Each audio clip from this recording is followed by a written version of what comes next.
It's mostly just gross. Then shooting. Some of the memos scattered around are outright goofy. Reading along the lines of, "Boy, these monsters sure are bothering me with their weak points," flapping around. But it's a credit to the game that it reminds me more of Resident Evil 4 than Resident Evil 6. After the disappointing intro sequence, the game is always well-paced and fun to play. I even liked Nemesis.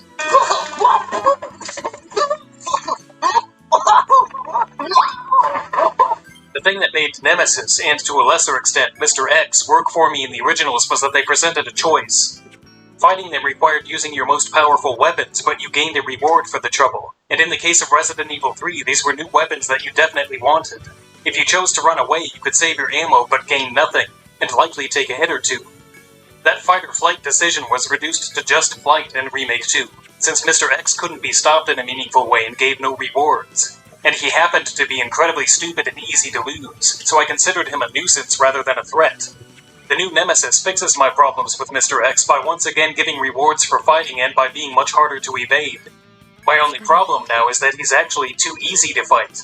All it takes is a single grenade to down him, which you'll likely always be able to spare when he appears. Shooting him down is more satisfying, but ultimately an unnecessary waste of resources. He's also not as omnipresent as I was expecting. His appearances are like brief set pieces with plenty of space between them. It's easy to forget that he's even in the game. And it's also easy to predict when his next appearance is scheduled, since things always go silent beforehand. It's disappointing that he never creates the kind of dread from the original. But the boss fights are fun, and I'll gladly take this over a walking assload of annoyance any day. Whoa! Hi, can you open the door? Who are you? I'm Carl from down the street. Can you open the door? I forgot my keys. Would you just open the door? The story keeps most of the same beats as the original, but without spoiling much, completely changes the ending. Carlos originally didn't really have a reason to visit the hospital. It just kind of happened. Don't give up, Jill. I'll take care of you. The game was supposed to be a spin-off that would end at the clock tower, and the later segments were hastily added after the decision to make it a full numbered entry. The remake gives Carlos a motivation that makes more sense and does a great job of expanding his relationship with Jill, giving him more playable sequences. In the process, it replaces all of the later areas with a single new one. There's a lot of good and bad to say about this. I like it from a story standpoint, but there's not much differentiation between the new ending and Remake 2's now. Anyone hoping to see the park, clock tower, spiders, the gravedigger, or any memorable puzzles is in for disappointment. The game at least attempts to hold on to some of the music this time, with what sounds like remixes of the original tracks buried very low in the mix. It's nice that the music is present in some form and that it's not behind a paywall, but it's still utterly powerless in comparison to the original. Like Resident Evil 2's remake, it never manages to conjure up this kind of mood.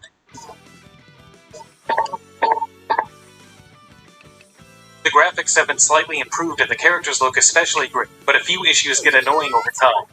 The low FPS animations look even more jarring here than in Resident Evil 2, sometimes to the point of giving away where distant enemies are. A lot of assets are also clearly recycled, including nearly every zombie model. Remake 2 already lacked enemy variety, and seeing these very familiar faces again makes the game seem cheap. It doesn't help that the only campaign can easily be beaten in under 3 hours, even when I was wasting a lot of time on capturing footage and exploring. Now here's a weird fucking door. I do find that the game is much more replayable than Remake 2 was, but it doesn't amount to much when even 3 runs through it won't tally 10 hours. The omission of the clock tower and park is even harder to justify considering this. I suppose this is where Resistance is meant to boost the value, but previous games had full campaigns and robust extra modes. And they were extra modes, not something the game's value proposition desperately depended on. The $40 I paid on Green Man Gaming feels like the price this should be by default. In my incredibly important and influential review of Resident Evil 2 that changed hearts and minds and got me laid, I gave the game an 8. It reflected my disappointment with it as a remake, as well as the fact that it was still a good game that I liked. As a remake, I would rate Resident Evil 3 much lower. Aside from agreeing with some story changes, they've bungled almost everything I valued about the original gameplay. But as a new game, taken on its own merits, I think I enjoy it more than Remake 2. It's a short burst of action horror done very well, and there's no point in complaining about the changes when Remake 2 made it clear we were never going to get a faithful fixed-camera remake anyway. It is what it is. And what it is definitely not Resident Evil 3. But what it is also good. but it is very short. Take it or leave it. Okay, everyone, can you stand 6 feet apart, please? You in the back, stop touching your face. Stop eating your face. Doctor will be with you in a moment. Whoa. There's sanitizer on the way out.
Oh, just stone.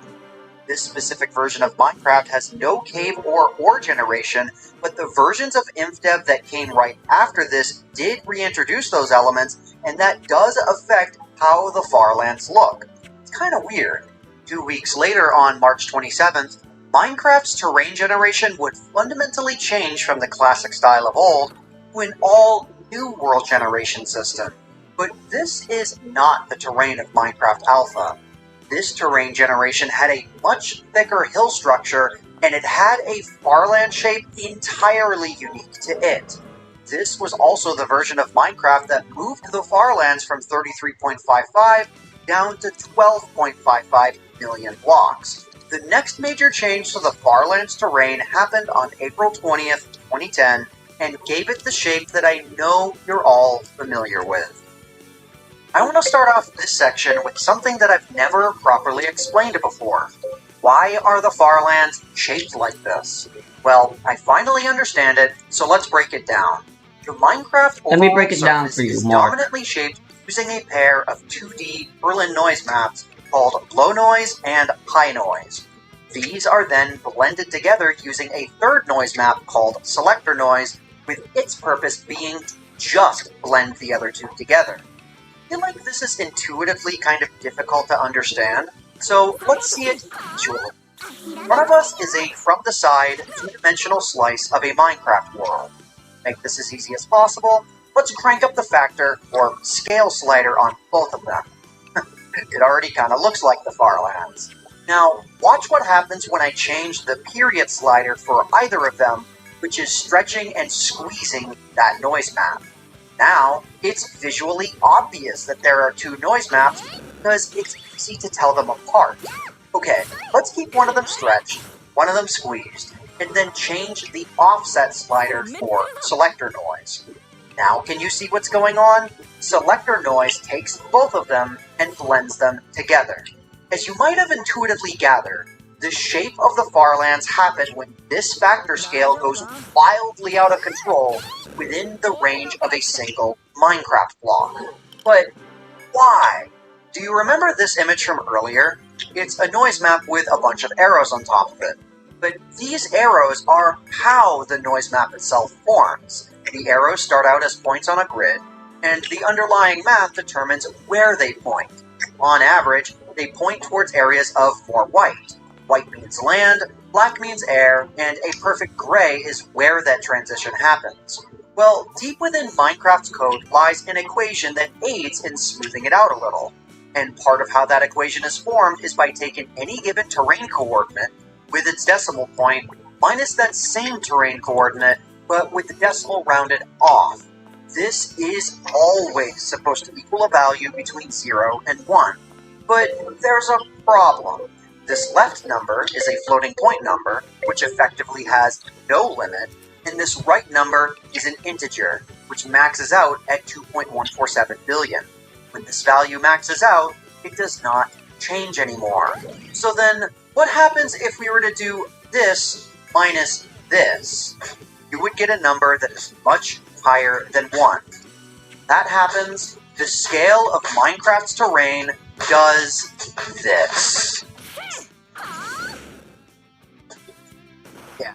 When Minecraft's terrain exceeds 12.55 million blocks, that first equation is able to escape the safe zone of 0 to 1, which then gets raised to the power of 5, and it causes the scale of Minecraft's terrain noise to become effectively infinite, at least within the boundaries of a Minecraft world.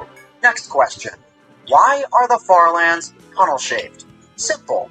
The equation that calculates Minecraft's final noise map gets locked to a static, unchanging value along your direction of travel, so it no longer even really resembles a noise map and only changes along the axis perpendicular to the Farlands.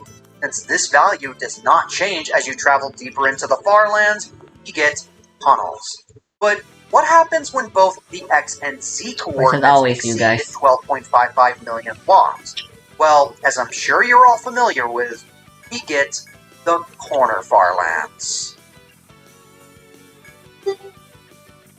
Welcome to the stack, the corner Farlands, a scene perhaps more mysterious than the edge Farlands. How do we even go about explaining why these are shaped the way that they are? Well, if you've kept up with me thus far, it's quite simple. Within the corner Farlands, the low and high noise maps are frozen in a fixed state, but selector noise is not. To make this as easy as possible to understand, I'm going to take a shortcut. When Minecraft's selector noise breaks 1.004 billion blocks out, this is what the terrain will look like when the blending it provides no longer occurs at all. Minecraft is just made up of never-ending, never-changing, flat layers. Let's use this specific layer at the end of the corner Farlands as an example. To my left, the layer is just never-ending and flat. And to my right, that very same layer is still there, but it's all broken up, and that's solely because of selector noise. Whenever a distinct layer drops down or cuts off, whether it be like this or with plateau-like hills, that is selector noise doing its thing. That is why the stack takes on the shape that it does. In order to move on with this Farlands iceberg, we need to back up. Remember before how I mentioned that Minecraft's selector noise breaks at 1.004 billion blocks? Welcome to the Fartherlands, the next tier of this iceberg. Just as the low and high noise breaking causes the Farlands, the next noise map to break in this chain of insanity is the selector noise, meaning the low and high noise can no longer be blended together at all anymore. But why 1 billion blocks out? Well, just as those two increased at a frequency of 171.103 per block, selector noise only increases by 2.138 per block. So, here we are. The Fartherlands are the last unique set that we can witness within the boundaries of a Minecraft world, or at least, that's what they want you to think. Minecraft in its unmodified form has two world gen limitations that we need to break in order to go further down this iceberg. The first is the height and depth limit. Long story short, Minecraft world chunks for versions 1.2 through 1.17 are 16 by 16 by 256 blocks, and are horizontally stitched together as the world generates. This works just fine for the limitations that we just covered, but what about the limitations that occur vertically? 256 blocks of height is just not going to cut it anymore. Thankfully, there exists a mod that changes Minecraft's world chunks to generate instead as 16 block cubes, and allows for them to be stitched together both horizontally, now vertically, without limitation. While Minecraft's low and high noise break at 12.55 million blocks horizontally, they break at double that distance vertically, making way for the Sky Farlands and the Void Farlands. This is where the Farlands iceberg begins to lose sunlight. One key item to note is that the entrance to these Farlands are not visibly stretched like they are for the Edge Farlands. The reason for that lies in where these Farlands occur. They are at double the distance from their horizontal counterparts, meaning that the low and high noise scale at half the frequency vertically, meaning the Edge Farlands stretch vertically, but these ones do not. If your brain isn't as fried as mine was researching this video, then you may have already realized that if we can have a far and farther lands, that means we also have to have vertical variations for both of those as well. Some more food for thought. What happens if you're in the corner Farlands?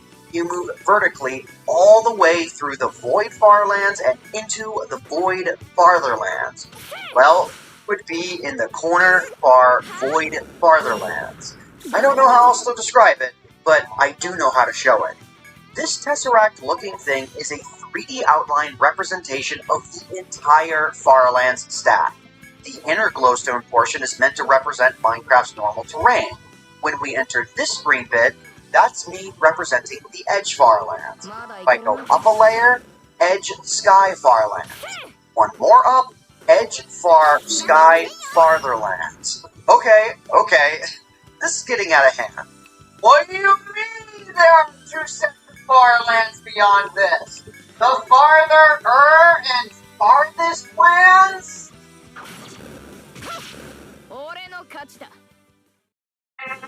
So here we are, at the last two set of Farlands that we can witness within the boundaries of a 32-bit Minecraft world. In order to actually get to them, we're going to have to use 1.12's customized world features because these Farlands actually appear so far away that they are multiple quadrillions of blocks away, which is far beyond what our 2.147 billion limit is. The farther and farthest lands appear at the location where the low and high noise map breaks, but instead at their 64-bit equivalent distances. If we take the highest 64-bit number and divide it by the highest 32-bit number, and then multiply that by where the far and farther lands are, that is where the farther and farthest lands will respectively appear. Whether or not these Farlands would be noticeable in-game if you could even travel to those coordinates without mods is a matter of debate, and unfortunately, it's difficult for me to really even explain what's going on here. That's why this whole discussion kind of falls apart, and also changes in scope.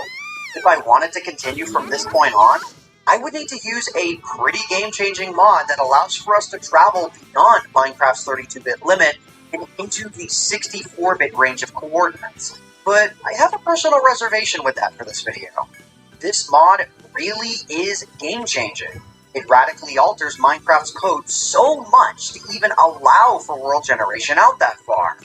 Opening up that Pandora's box and diving into all of those limitations would honestly have to be its own video. For now, given that we've hit our theoretical limit for the time being, let's take yet another dive into the bowels of insanity. Check out a bunch of Farlands variations that I haven't really given the spotlight to all that much up to this point. If you've enjoyed this video, please consider subscribing, because that'll do it for my commentary for now. I hope you all enjoy. My name is Ant Venom, and I bid you all farewell. Thanks so much for watching.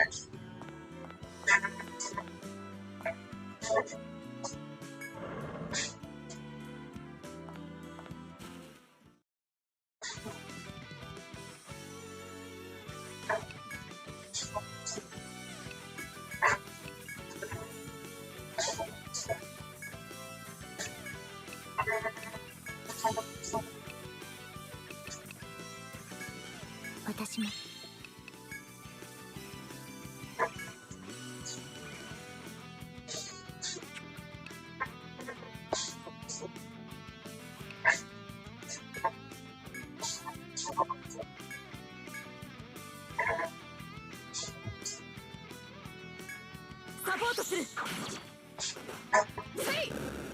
どうもです。えい。終わらせるぞ。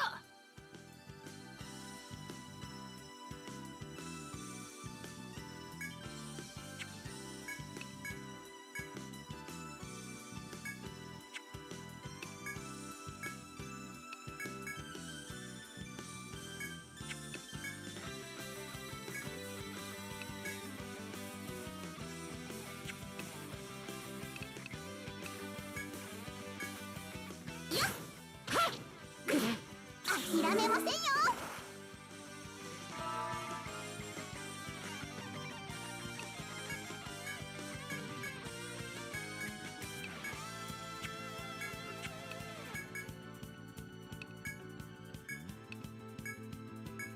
まだいけるな。やっくらえ。勝ち。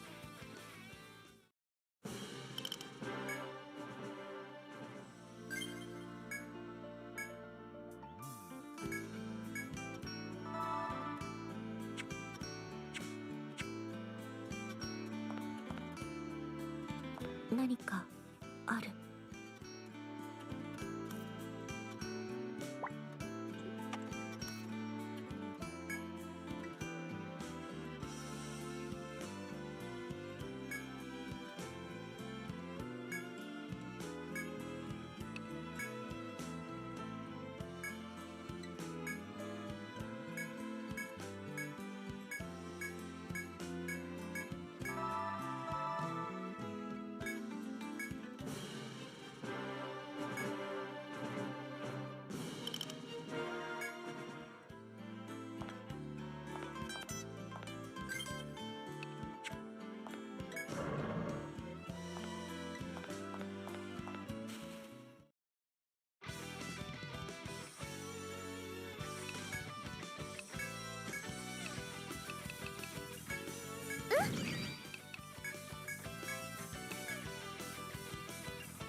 諦めませんよ。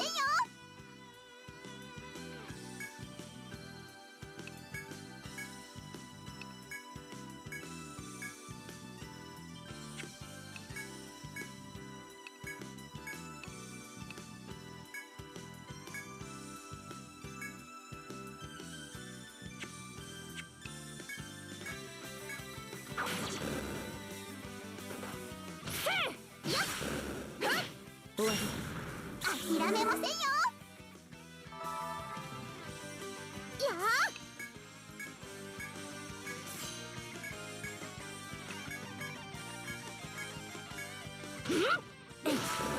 相当完了。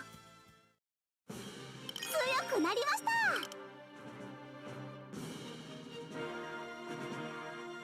I love it. I think it's an underrated game. However, unlike some of the other Five Nights at Freddy's games, there isn't a video talking about how the game works in detail, besides one of Manax's videos, but in that video he mainly focused on the history of the 50-20 mode. So in this video, I'm going to explain in detail everything you need to know about this game, how every single character works, and how to deal with them the most effectively. Just note that this information was taken from both outside sources and my own personal experience in the game. I will link all the places I got information from in the description, so with all out of the way, let's get right into it. Let's start with the office layout and general rules for Ultimate Custom Night. Nights last for 4 minutes and 30 seconds, each hour lasting 45 seconds. The game runs at 60 frames per second, so use that to determine how fast certain characters move when we start getting into the code. You have a camera system with 3 different systems attached to it, which I will get into later. You have a Freddy Fazbear mask like from Five Nights at Freddy's 2, and you have 3 extra meters to pay attention to. The power, which works the same as Five Nights at Freddy's 1. Certain actions like closing doors will lower the power, and if the power is at 0%, you will be left unable to defend yourself. Temperature mechanic affects certain characters' behaviors, such as faster movement and causing certain characters to spawn. Lowest the temperature can be on a normal night is 60 degrees, and the highest it can be is 120 degrees. You also have a noise meter, which can be increased by a number of factors. In your office, you have access to a flashlight, which you can use by pressing Z. The office has 6 office openings that you can interact with. A door on each side of the room, which you can close with A for the left side and D for the right side. A vent at the top of the room in the center, which you can close with W. A vent on the bottom right side, which you can close with F. And 2 duct openings from each side of the top. As I said before, on the monitor there are 3 different systems. The camera system, the vent system, and the duct system. I'll start with the duct system. The ducts can be sealed in the camera, but it can only be sealed one at a time, which you do by clicking on the side you want to be closed with the sealed duct button. In the duct there is also an audio lure which you can use by clicking anywhere on the line. Characters in the ducts will appear as hazard signs. The character of the hazard sign indicates Joe's her skill activates even if she just normal attacks. In the vent, you can use a vent snare It's kind of in each one of amazing. the 3 openings, which you can use by clicking on the opening you want to use it on. Though, like the duct, you can only block one opening at a time. Characters in the vent will appear as the side of their face, although it's very hard to see for some characters. Finally, the camera system. The camera system is laid out as the Five Nights at Freddy's one location, although some rooms are very different, such as a second curtain for Funtime Foxy, and a prize counter instead of the show stage. Flipping through different cameras, icons such as Faz coins can appear on the monitor, which you can collect by hovering your mouse over them. On the prize counter, you can use Faz coins to purchase different items, most notably the Death Coin, an item that allows you to disable a character from the night. Note that only certain characters can be disabled throughout the night using the Death Coin, which I will highlight later on as we go into the characters, and the Death Coin can only be used once per night. I'll also add that you can gain Faz coins by successfully blocking door and vent animatronics. You also have access to various tools which are visible on the monitor and are hotkeyed 1 to 6 respectively. Power generator activated with the 1 key lowers your power usage but creates a ton of noise.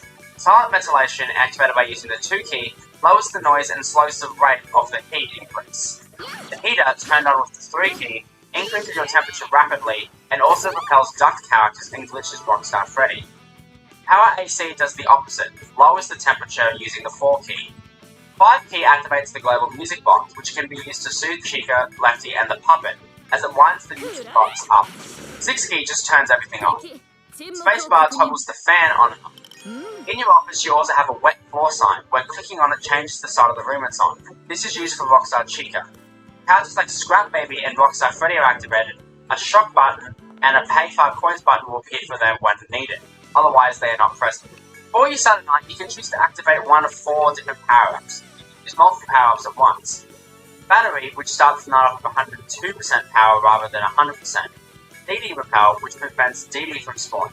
However, it should be noted that DD Repel does not stop XOR from spawning on spring mode, so it should never be used then. The Frigid power-up starts the office at 50 degrees rather than 60 degrees, and the 3 coins power-up starts the night with 3 Faz coins rather than none. Some extra mechanics to mention. There are 2 major mechanics called camera stalling and office stalling. Camera stalling is when an animatronic is held in place by their camera being selected. Certain characters can't kill you while being camera stalled, such as the plushies. Being camera stalled only prevents them from killing you while their camera is selected, however. Office stalling is when an animatronic is unable to enter the room and kill you unless you raise the monitor, which is helpful for a lot of the characters. Speaking of which, it's time to get into how all the characters work.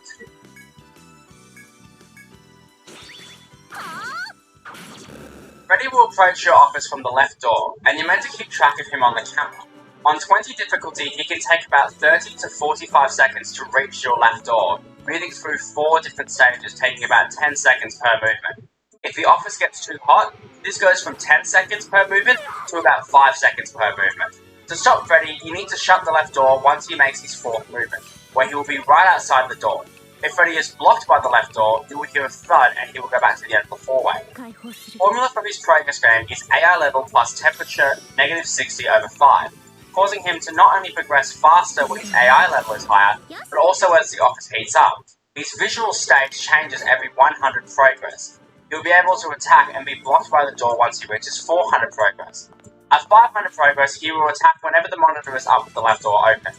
The most effective way to deal with Freddy is to shut the left door every time you're about to open the camera, and open it back up once you hear a thud, since Freddy can only attack when the camera is flipped up, aka office stall.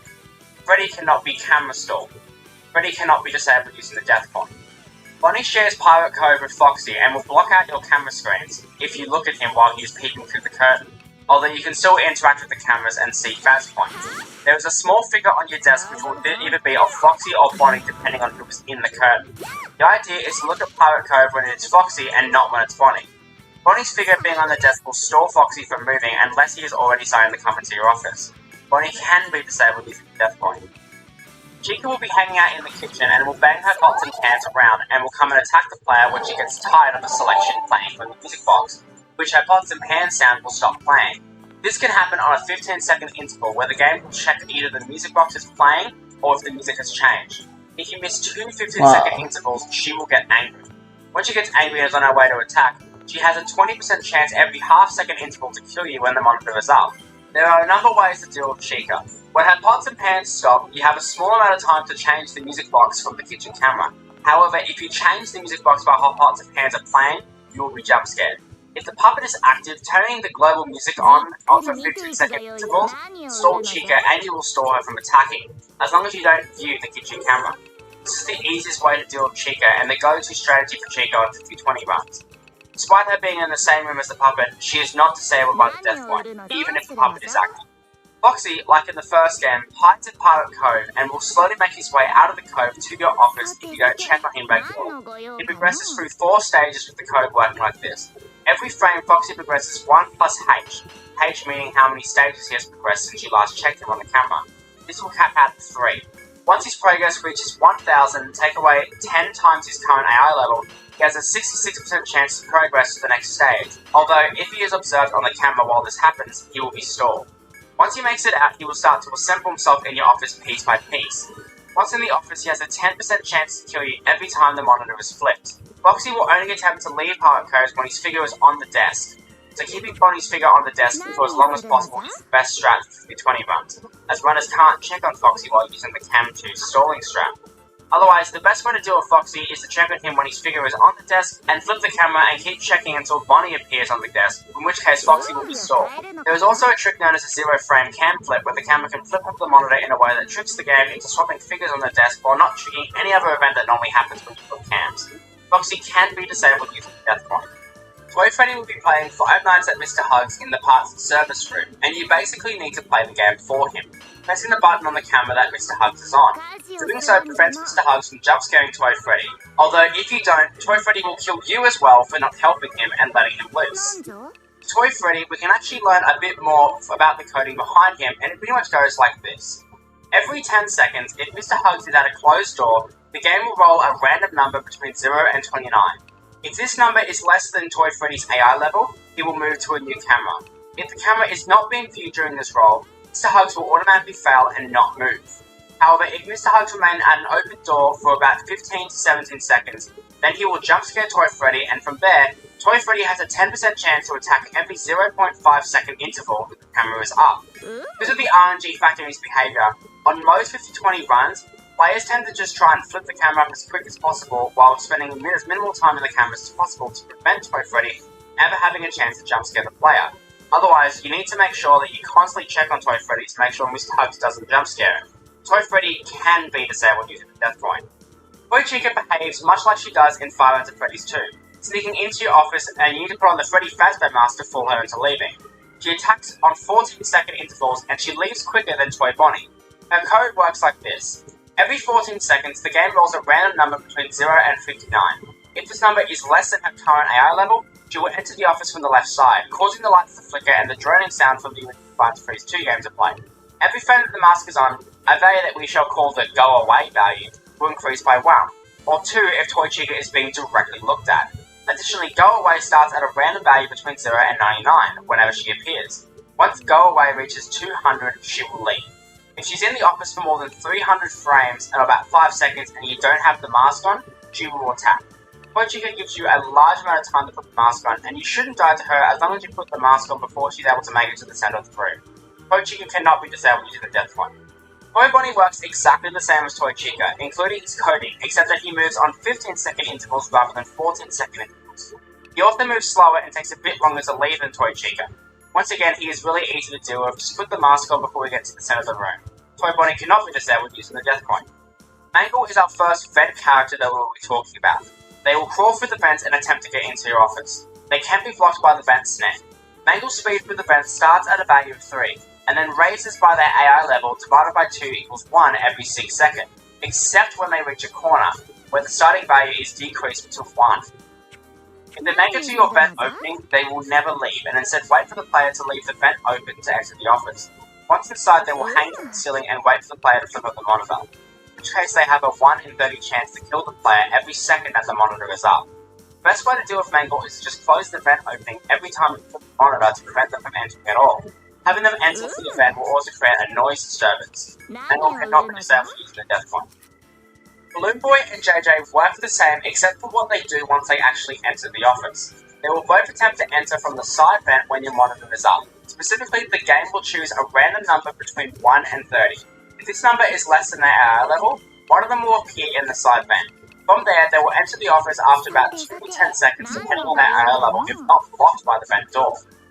Balloon Boy will disable your flashlight for about 10 seconds, while JJ will disable your doors for about 8.3 seconds. The best way to deal with them is to close the side vent every time that you are planning on being in the camera for more than 2 seconds. Which mainly is the case at the start of the night. Otherwise, just be quick in the camera and close the side vent when you see one of them there. Both Phoebe and JJ cannot be disabled using the death coin. Visit Chica is another one of the characters who crawl through the vent towards your office. She takes a set path, always working towards the furthest vent path. She starts at a speed of 6, which is set to 1 every time she turns a corner, and then is set back to a set speed every 6 seconds. This set speed is determined by her AI level divided by 2 plus 1. If she runs into the vent snare, she will be sent back to the start of the path. She will also do this if the vent door is closed on her. If the camera is flipped and the vent door is left open when she's ready to attack, she will attempt to enter but will get stuck in the vent. This will prevent all vent animatronics except for Mangle from entering the office. However, every time that the monitor is flipped, she has a 1 in 15 chance to break free and kill you. Deal with her the same way all vent animatronics are dealt with. Close the top vent before you flip the cams, or put a vent snare on the furthest path, since she will always take it and will never be able to enter. She cannot be disabled using the death coin. Wizard Bonnie, like Toy Bonnie and Toy Chica, can enter the office on 13-second intervals if the monitor is raised. Fix a number between 0 and 29 and compare it to his AI level, and if it is less than his AI, then he will enter. To deal with him, you need to put the mask on. While the mask is on, he has a 1 in 30 chance to leave every frame. After 60 frames, this doubles to 1 in 15 chance. If he's in the office for more than 4.1 seconds to 2.83 seconds, depending on his AI level without the mask being on, he will attack. This is determined using 250 divided by his AI level times 4. The best way to deal with him is to leave the camera and put the mask on the second you hear the buzzing ambience, as Toy Bonnie and Toy Chica have. Toy Bonnie cannot be disabled using the death coin. The puppet works the same as he does in Five Nights at Freddy's 2, being dealt using the music box. He is located in the kitchen along with Chica. When the night starts, the music box will start at 100 units. Puppet will drain this number down based on AI level divided by 10 plus 1 every second the music box is not wound, roughly taking 90.9 to 33.3 seconds to fully drain based on his current AI level. If this number reaches 0, he will play his Pop Goes the Weasel song. Ventilation will drain more quickly, and every time the monitor is raised, he has a 33% chance to attack. If we dealt with by either winding the music box manually on the kitchen camera, which rises by 10 units every second, or by the global music box, which rises by 5 units every second. Using the global music box after he escapes slows him down for a few seconds. The best strat is to sync winding in the music box with Chica on 15-second intervals so you can wind the box while soothing Chica and Lefty. He can be disabled using the death coin.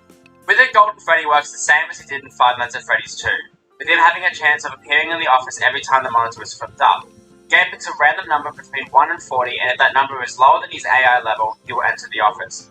When he appears, the player has between 79 to 60 frames, depending on his AI, to either put the mask on or flip the monitor up again. If successful, he will disappear immediately. Otherwise, he will attack. The easiest way to deal with him is to put the mask on every time you lower the monitor. Golden Freddy can be disabled using the death coin, but if you do it on AI level 1, you get the secret Fredbear jump scare. Springtrap crawls through the vent at the same speed with the same formula as Wizard Chica. He ignores the vent snare, and when he gets to the vent opening, you will see him through the top of the vent. If you raise the monitor, he will jump scare you, and if you close the vent, he will be sent back.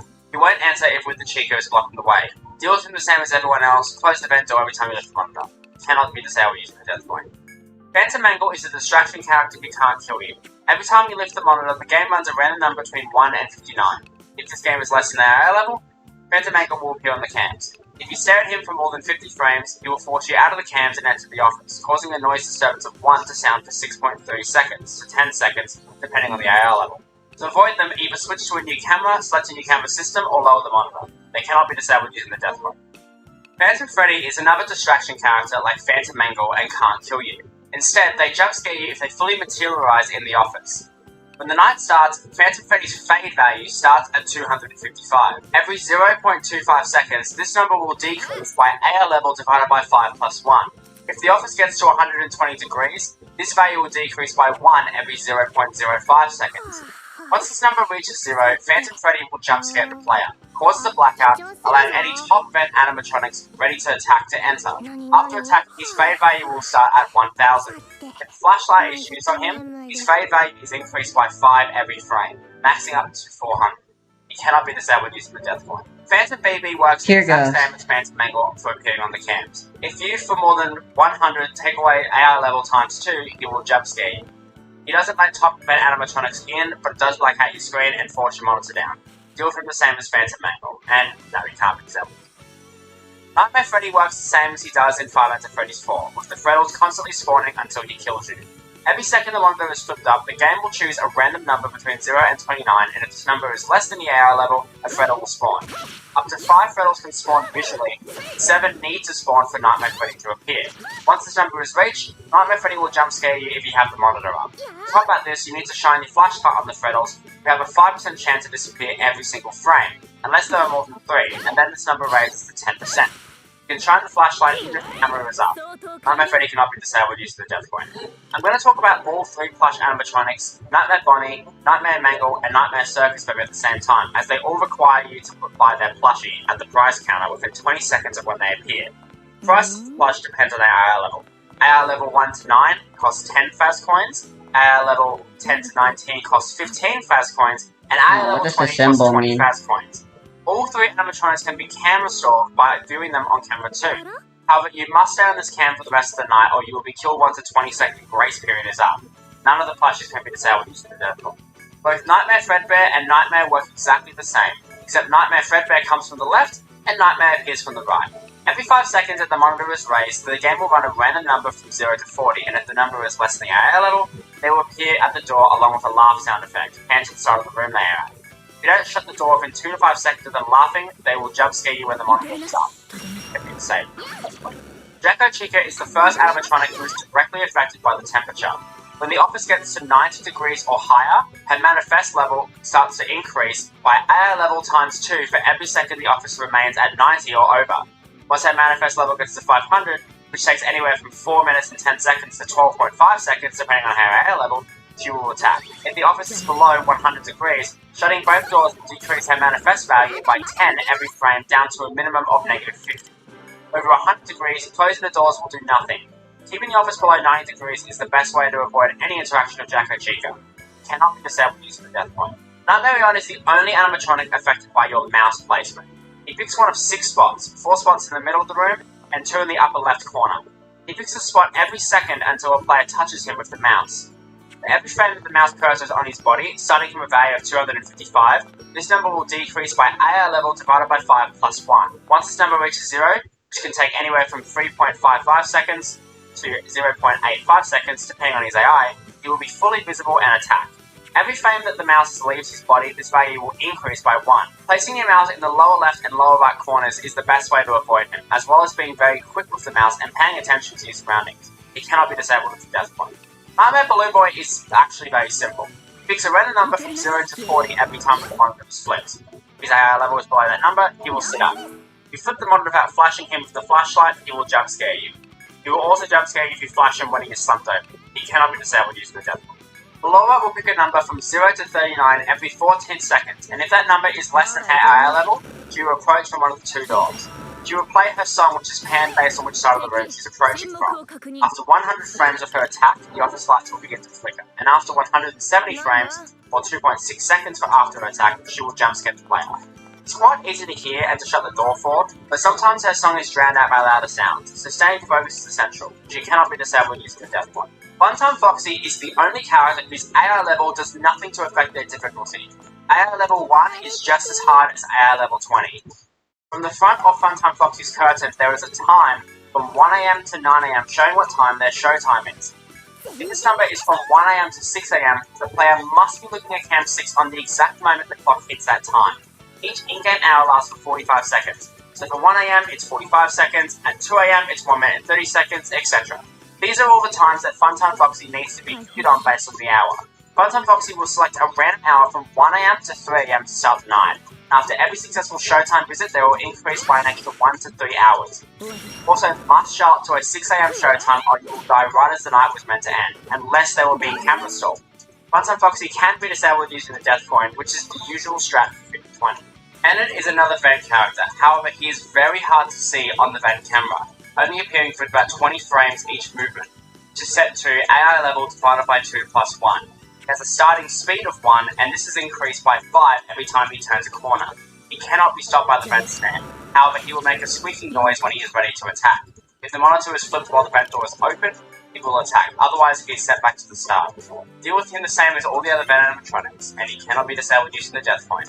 If I'm being honest, I'm not going into trashing the game's code. There's a lot of different factors, but considering these guys are literally just distraction characters, all you need to know is they have the same 0 to 29 system everyone else does. Also, the crate has a 50% chance every 3 seconds to jump scare you when they start whispering like the following offers, and yeah, no, you can't death point. Every time that the monitor is raised, Kelpie picks a random number between 0 and 40, and if it's less than his AI level, he will appear somewhere around the decimal points. If he is not clear, more than 500 take away AI times 5, he will jump scare the player and make a large air horn noise, which adds a large amount of irritation if music command is active. Just click on him when he appears and send him away. Be careful if Nightmare Leon is active, as he likes to stand in front of you. He can't be death point. Ed Bear is the fastest of the ducked animatronics. He is fooled by the audio lure 50% of the time. Every time that the heater is activated, he has a 2% chance every frame to be pushed back. Every 0.85 seconds, he has a chance to move 1 step closer to your office, determined by the game rolling a random number between 0 and 29 and giving it the AR level. If it's less than his AR level, then he will move. Once he makes it to an open duct, every time the monitor is flipped up, he has a 50% chance every half second to kill you. The best way to deal with him is to activate the heater before he can't be death point. Mr. Hippo works exactly the same as Ned Bear, except that he is fooled by the audio lure 100% of the time. He also moves every 0.95 seconds, moves in the same way, and attacks the same way. Placing the audio lure in the middle left of the open fence on the left side is the easiest way to deal with him. Also, at the same time, just know that none of the duck animatronics death point, but Mr. Hippo is the only one who will give you a 10-minute speech. Pig Patch works exactly the same as Mr. Hippo, except that he moves every 0.9 seconds. Happy Frog works the same as Pig Patch, but moves every whole second and is immune to the heater. However, she is fooled 100% of the time by the audio lure. Orville is the most difficult of the duck animatronics, as he is only fooled by the audio lure 10% of the time. Otherwise, he works exactly the same as Pig Patch. Rockstar Freddy will be on the right side of the office sleeping when you start the night, and when activated will demand some cash. Every 30 seconds, the game will choose a random number between 0 and 29. If this number is less than his AR level, he will activate when the monitor is next lowered, and ask for 5,000 coins. Politely ask 5 times every 3 seconds, and then impatiently 3 more times every 3 seconds, and then simply deposit another 3 times before his patient runs out any attacks, for a total of 33 seconds to collect the required amount of coins and pay him before he attacks. There is a 1 out of 3 chance that his voice will glitch out every 250 milliseconds, which is raised to 2/3 while the heater is on. So trick him if you don't have money. Cannot be death point. Rockstar Bonnie can appear in your office on every single 13-second interval when the monitor is raised. The game picks a random number between 0 and 29, and yeah, you know what this means. Once he appears, he will only leave once his guitar has been found and double-clicked. The guitar can appear on the left-hand sides of cams 1, 2, 6, and 8. After 900 frames, the lights in the office will start to go out, and if the guitar isn't clipped by 1,000 frames, he will kill you. The best way to deal with him is just to not be on cameras on the 13-second intervals. It can be removed using the death bomb. Rockstar Chica is the only animatronic affected by the wet floor sign. Every 10 seconds the monitor is down, she does the same 0 to 29 calculation with her AR, and when successful, one of the 2 doors to enter from at a random 50-50 chance. After 900 frames, she will attempt to enter the office when the camera is raised. the door is closed but the wet floor sign is not in front of that door, she will stay and not move. If the wet floor sign is down, she will not enter and instead respawn. She can also be camera stalled, which is best applied on Cam 2, as this cam stalls the flushes as well. Best strat is to cam stall on Cam 2 and have the wet floor sign on the left, so she can never enter. She can't be deathblocked. Rockstar Foxy is the only character who will always be active regardless of his AI level. He is also the only character who will help you throughout the night. Every now and then the bird can spawn, determined by a random number from 0 to 39. If it's greater than Foxy's AI plus 10, the bird will spawn. The main effect of his AI comes in his helpfulness to the player. When the bird is clicked, the game rolls a random number between 0 to 62 and then adds Rockstar Foxy's AI times 2.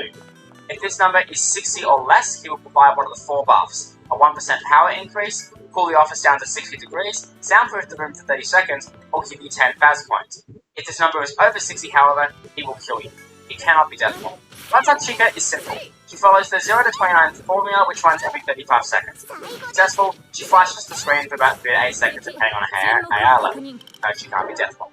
L-Chip works the same way as Funtime Chica, except that it runs every 10 seconds, and you can even press enter or click the skip button to get rid of him. This also makes a noise level of 2. Music Man is one of the more interesting characters, working off an irritation meter. This value of irritation starts at 0, and any type of noise will add to this meter. He gains 1 plus AI level divided by 5 irritation every 20 milliseconds the noise bar is at 2. Example is having the power gen on.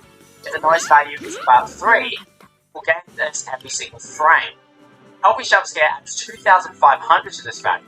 Simple crashing will start at 5,000 irritation. He will crash every 3 seconds until he reaches 6,500 irritation, where he will crash every 2 seconds. But 8,000 irritation, he will crash every single second, and once he hits 10,000 irritation, he jump scares you. He will lose 1 level irritation every frame the noise level is at 1, and 5 levels every frame the noise is at 2. Contrary to popular belief, the global music box has absolutely no effect on him. Just keep your noise down when he starts crashing to avoid him. Can't be dead. Smack Baby can enter the office every time the monitor is raised on 5-second intervals via the 0 to 29 calculation. Once she enters, the game does the same calculation for her entering the office. If she's successful, she will raise her head and is able to attack. Once in this phase, she will roll a random number between 0 and 99 every frame that the monitor is up, and if this number is less than her AI level, she will kill you. When she is raising her head, shocking her with the shock panel will cause her to vanish the next time that the monitor is raised. She only attempts to attack once a night. The shock panel can be used with no consequence of death as much as you want, but each use drains 1% of power each time, so be careful. She can't be deathblocked.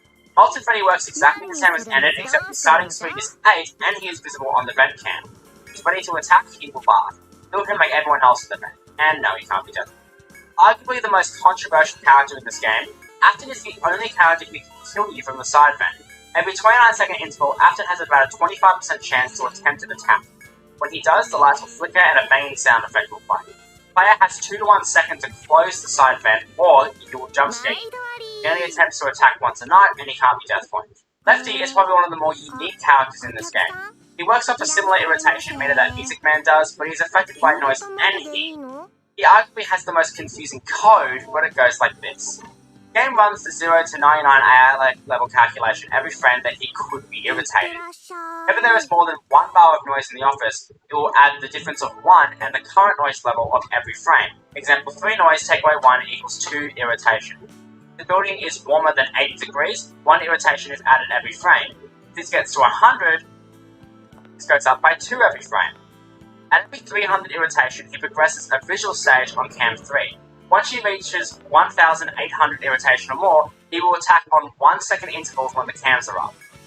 Lefty can be camera stalled on Cam 3. Lefty is soothed by the level music box. With every frame the box is on, his irritation is reduced by 1 and will block any irritation gain. It takes about 30 seconds to completely soothe Lefty.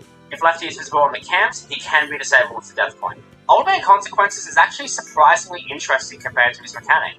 Every 5 seconds the game runs the 0 to 29 system.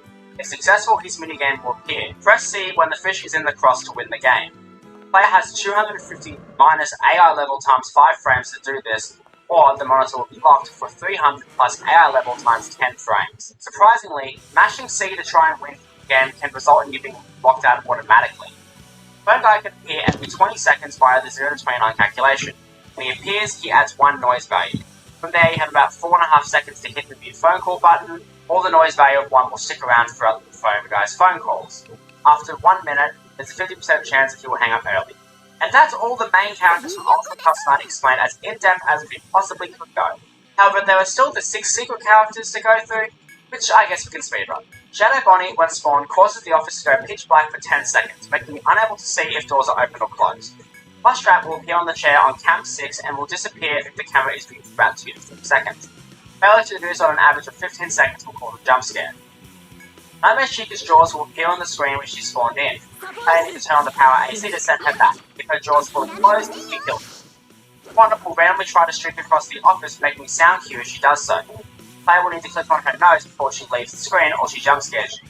Mini Venus will appear on the screen, blocking the player's vision for 45 seconds or 1 in-game hour when spawned in. Last animatronic is Lolfin. When summoned, her message will pop up and at a noise level of 3 until LOL is typed. And that is every single Ultimate Custom Night mechanic and character behaviour explained in as much detail as I could put into this video. I won't go into detail about strategies on how to beat the challenge modes. If you are interested, check out Ambience. He makes great tutorial videos. If you enjoyed this video and you want to make similar videos on the other games, please let me know. Also, don't forget to subscribe. Thank you for watching and have a great day.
Mamma mia.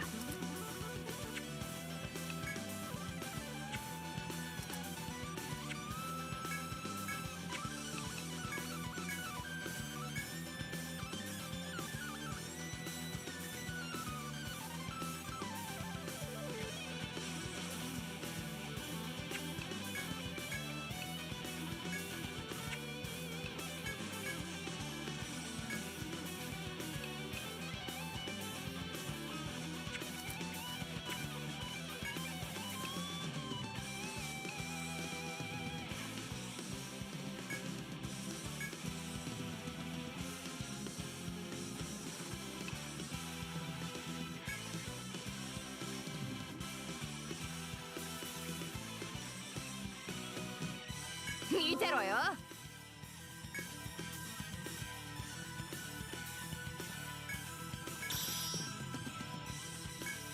まだだぜ。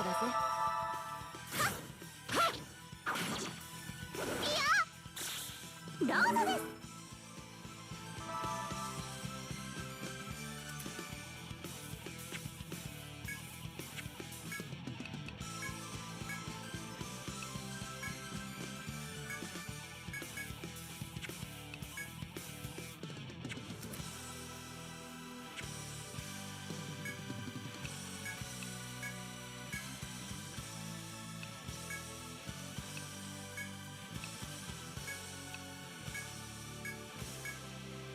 よろしくサポートする。どうぞです。とどめだ。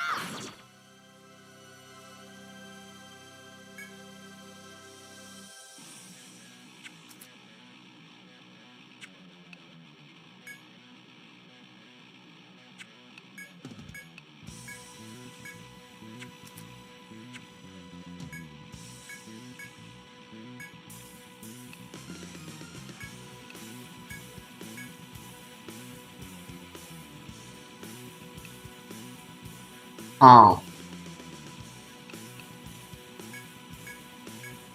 It only lasts for one turn.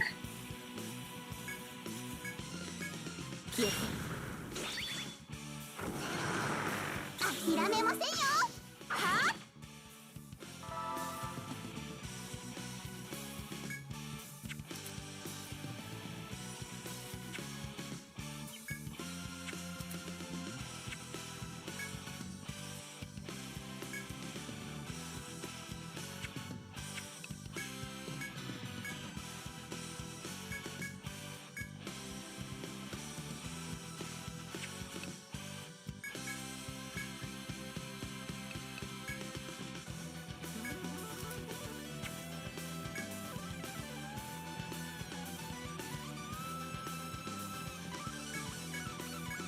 くらえ。それ。はあ。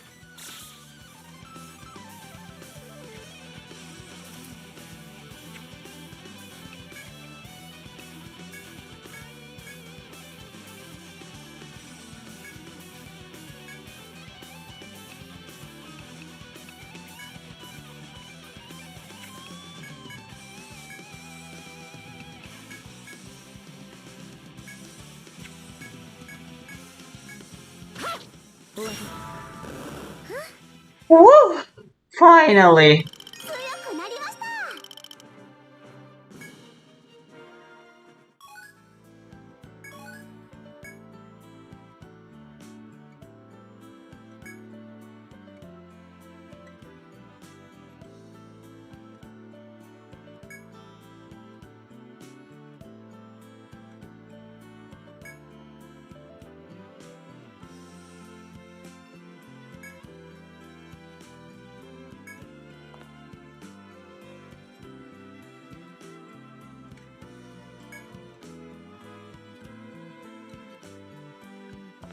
ふーん、勇敢なんだね。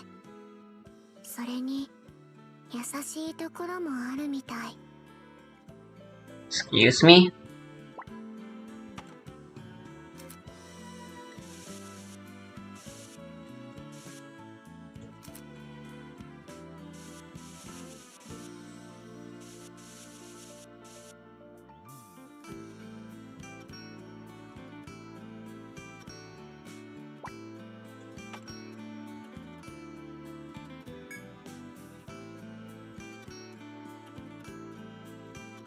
犬は助けたみたいだけど、それが人でも助けるの？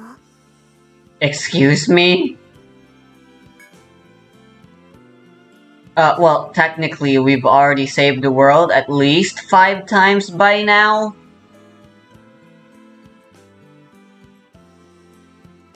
Maybe 6 or 7. Because technically, Final Fantasy Renaissance and the Infinite Adventures are canon. Within the Yuri canon.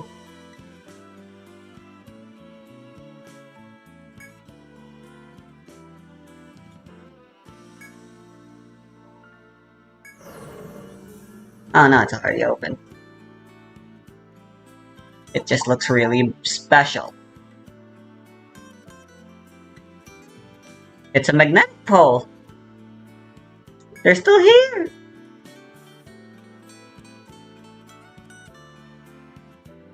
Teoser's giving an explanation of them.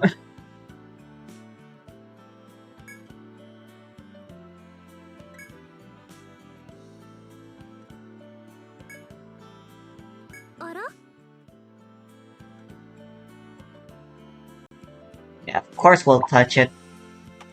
They don't seem to be automatically marked this time around. I'm pretty sure I can map this safely.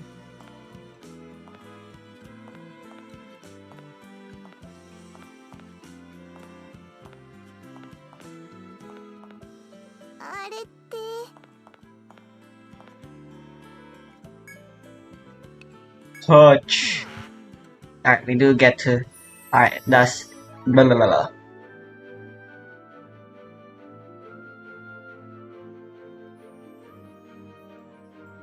Land of Eternal Virgil, Isle of Solitude.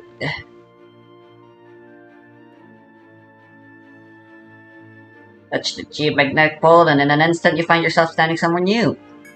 Quick look around reveals you've been transported to a ruin of stone pillars somewhere on the second island.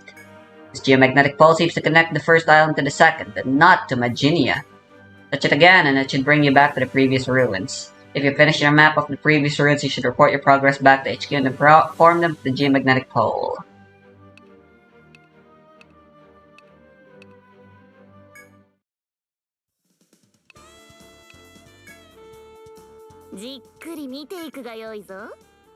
Hell yeah.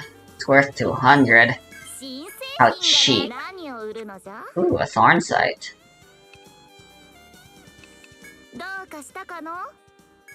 それは無理じゃ。さてさて、毎度あり。お客さんいらっしゃいませ。 As well spend this.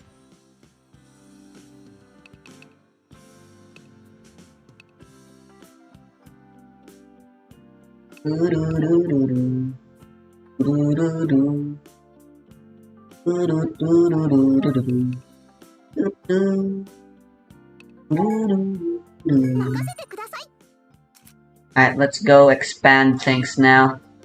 Since we can get away with it. At last.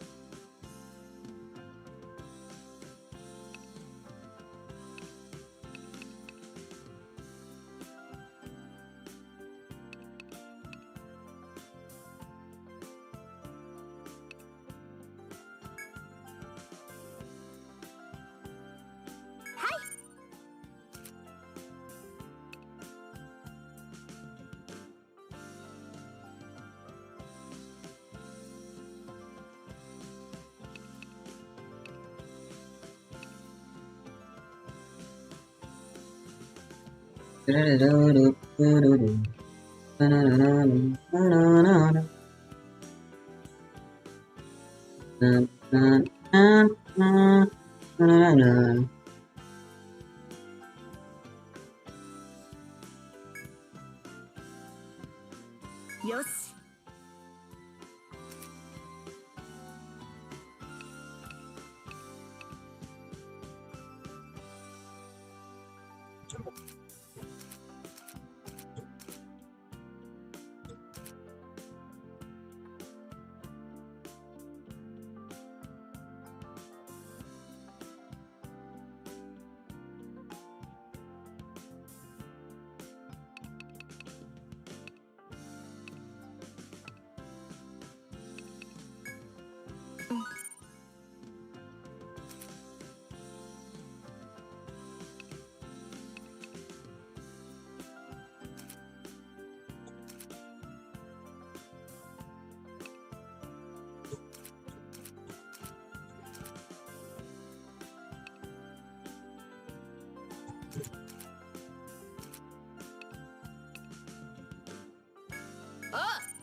はいはい。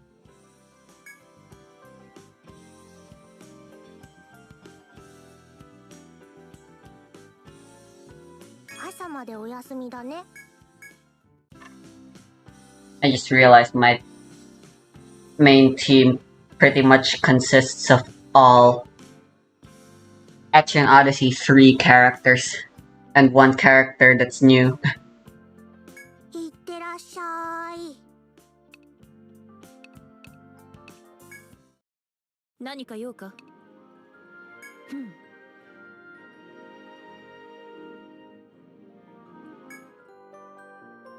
？Let's see how much XP this gives.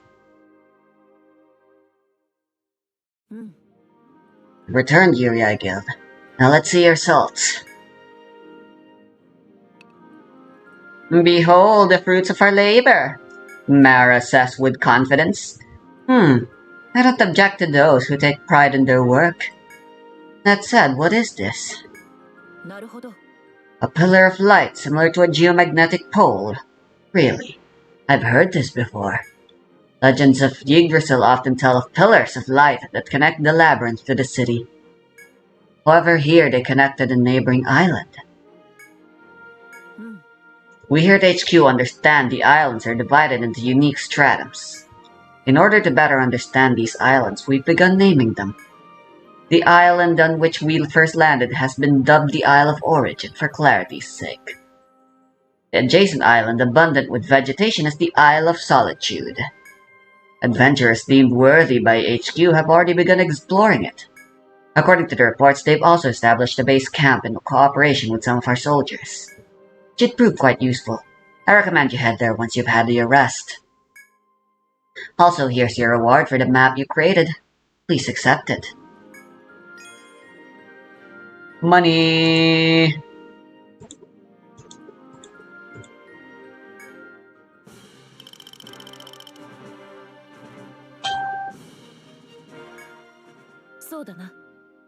In addition to thanking you for your first map registration, I'd like to give you this as well.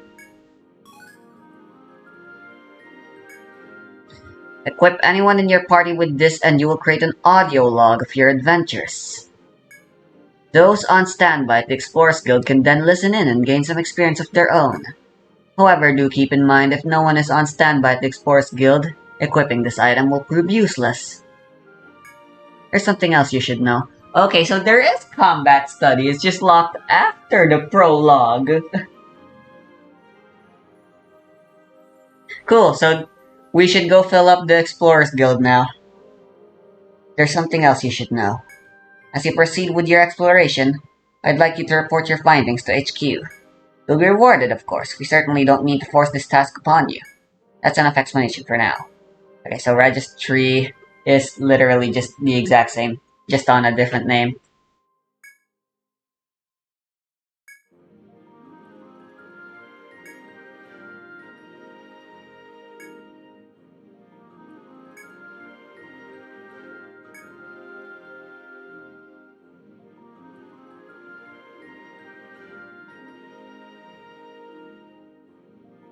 Once the map is registered, you will then be able to begin exploring from the reported floor when entering a labyrinth from the world map. I see. That's cool. You're also rewarded every time you complete a map, so it's wise to check in when you do. こたびの働き、見事であった。今後も期待しているぞ。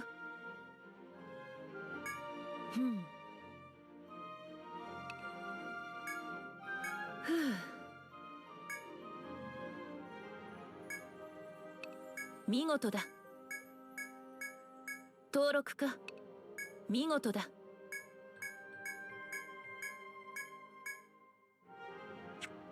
登録か。登録か。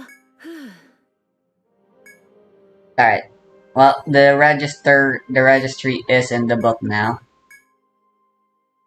That's nice, at least.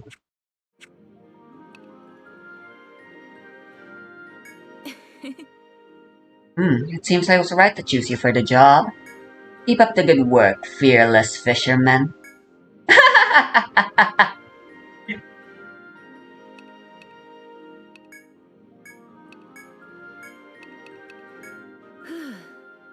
Ah yes, there's one last thing I should tell you. I've requested that Napier's firm begin selling a certain item. If you'd like to know more, you should pay a visit. Finally, sex! それでは。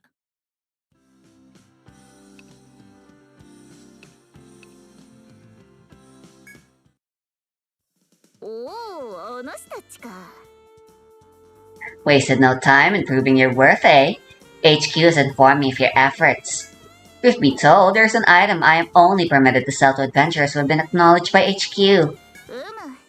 It's called an Ariadne thread, a handy item that'll instantly bring you back to town from any labyrinth. Before your next excursion into the forest, you really ought to buy one. Or two. Or more. それは無理。 Hey now. What's that look for? Did you honestly think I'd just hand you one for free? Haven't you ever heard the old saying, there's no such thing as free lunch? You'll have to buy it like any other item. じっくり見ていくがよいぞ。何を売るのじゃ。どうするのじゃ。 And which I shall buy some right now. I like bringing 3 around. That way, in case I forget to buy one, I still have extras in the inventory. And in the rare case I am too stupid to forget it twice in a row, I'll still have one to fall back on at long last. If I fuck up any more than that, then, well, let's just say I've fucked up all too much at that point. おお、あの人たちか。 Welcome. If it isn't the Yuri Eye Guild. I hear your Ruins excursion really paid off. Something about discovering a new area. Allow me to give you some advice on that. うむ。 If you pick up any materials while exploring, bring them here to Napier's Swim. I'll buy them from you at a reasonable price. When you sell off your finds to me, new goods will be added to the shop's inventory. 今後 So remember to come back here when you have a nice stockpile of materials, yes? I'm just gonna headcanon that at some point, around after the prologue, we've caught back up with Napier, and she's like, "Ah, I remember you now." To be honest, I totally haven't forgotten this, and I totally don't say that I treat you special like everyone else. It's totally you who's special above every other guild so far. That came from Armroads. Of course I'd remember you. Or something along those lines would probably be what happens. 毎度あり。 No matter how special we are, in the end, Napier's firm is focused on selling things. So of course she'd still be prioritizing other guilds and stuff, doing stuff, you know? Anyway. Here they are.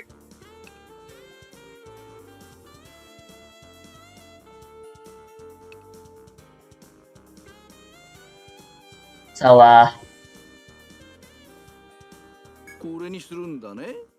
pretty sure these two are pretty much necessary conveniences in order for you to really have as much fun, especially with the higher difficulties with the game.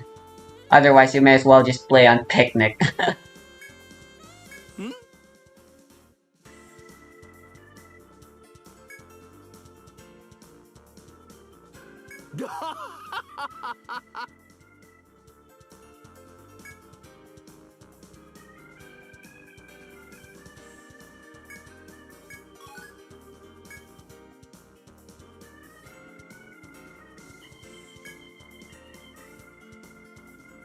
Hmm?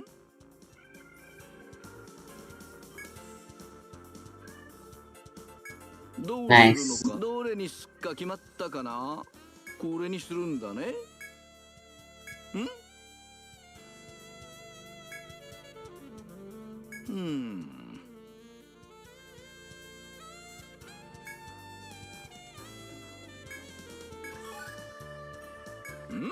Drop Roach.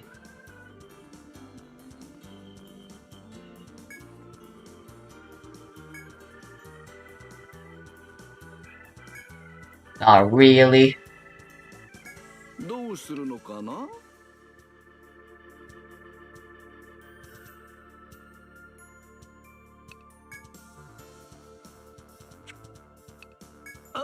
また来たね。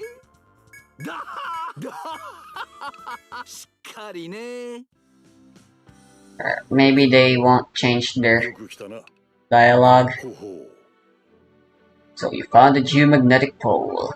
Those use the power of the Earth for instant teleportation, although the process is a forgotten technology. Yeah, I think we killed the guy who invented them. At any rate, not even modern science predicts that such technology is feasible yet. Ever.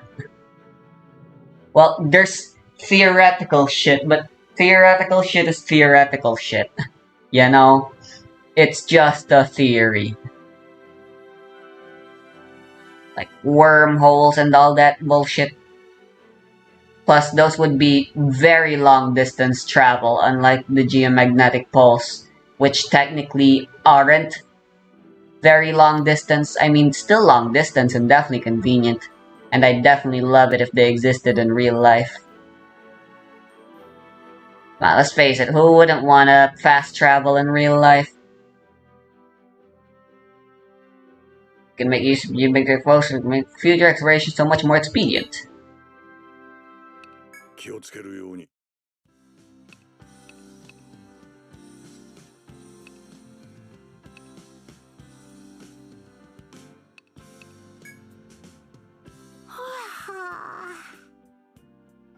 Eh?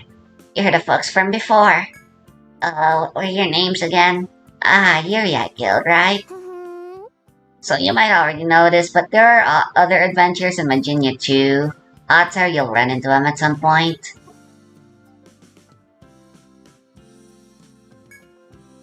Epic. We can't use this feature anymore, because it's no longer being supported.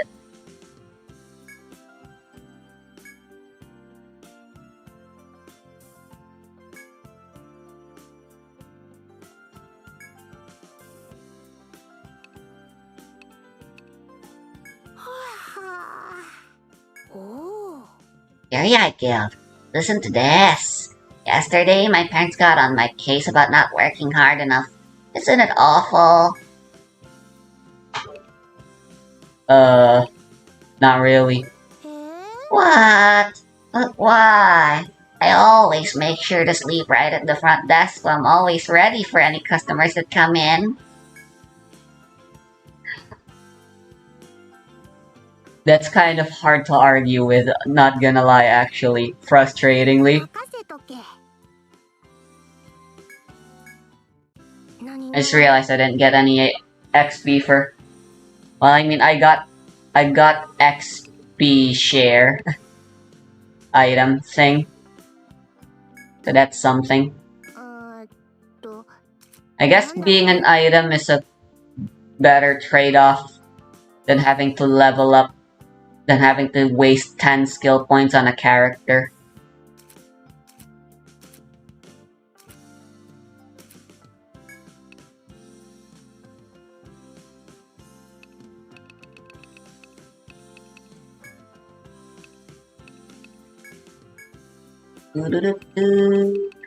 I still can't buy nectars.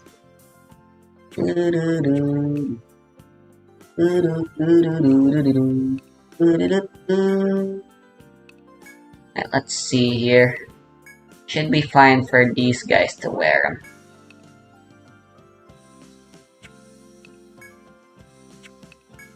Oh, can you only have one thing at one? Interesting. I see.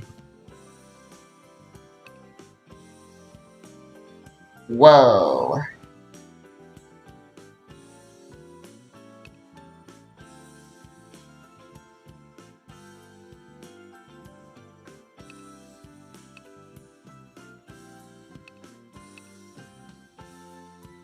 The magic defense seems pretty nice, honestly, so...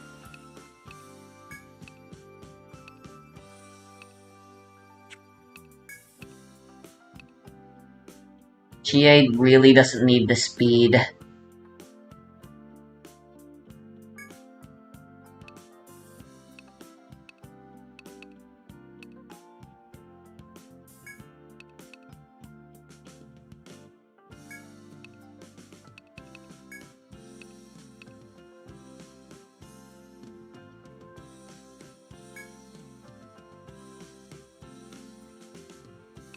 Not sure who could benefit from luck. I'll probably only use the drop brooch when I'm item grinding with farmers and stuff. When I get to that point. This game is a lot slower than the previous games. Like, wow.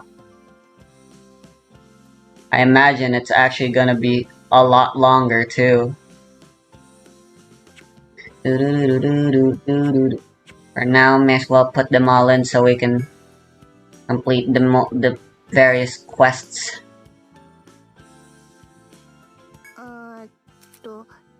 なんだっけなになに任せとけ Alright, the rest of the episode's gonna be spent creating characters. Let's fucking go. One for every character. Class, rather. Hold on, I need water. "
休養はしっかりとっているか?"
Here we go.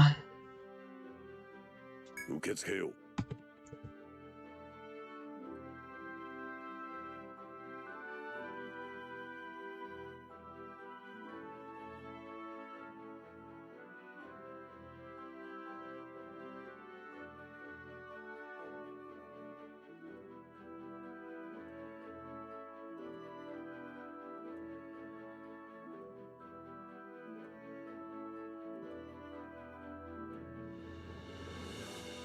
So Odyssey has been out about 3 years now. I've done speed runs, I've done challenge runs, and I realized recently that I know a lot of languages. So I decided to do a stream showing off all the cool.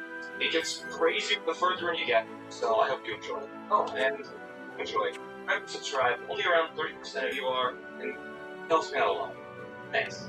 We're gonna start right now. We are in two-player mode. I left Cappy on the top of the tower.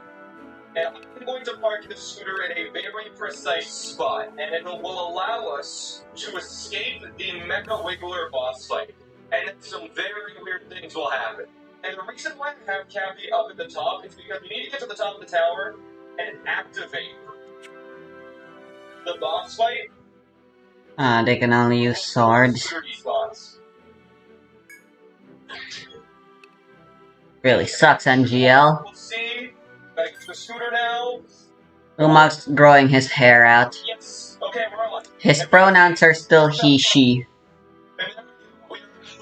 But he's going through a character arc right now. That's true, and we can just drive away, yeah, we can. But you can see some things are a little strange. Buildings are just not around. There's a pipe here.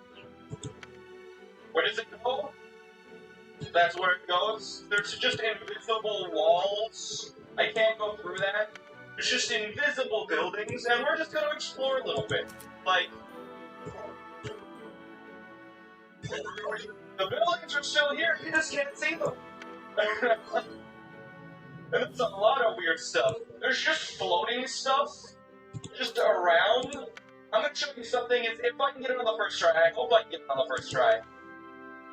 I'm gonna do the infinite fall. If I remember correctly, there's a ledge here. The ledge here, I can wall jump between two walls here. Yes. Good. Good, yes. This is correct. I'm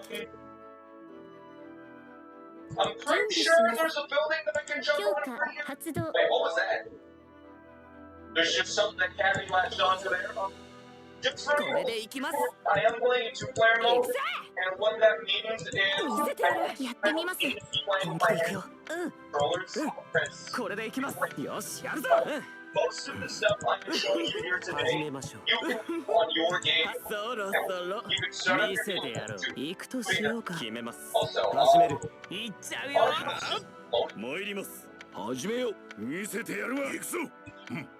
始めようか。仕方がないの。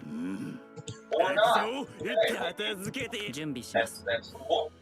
これで行きます。行くぜ。見せてやる。やってみます。準備できました。本気で行くよ。うん。よし。行きます。行きます。任せてできるかな。見せてやる。行くわ。準備します。I'm try and straight jump into the loading zone. This is just Odyssey 0.9.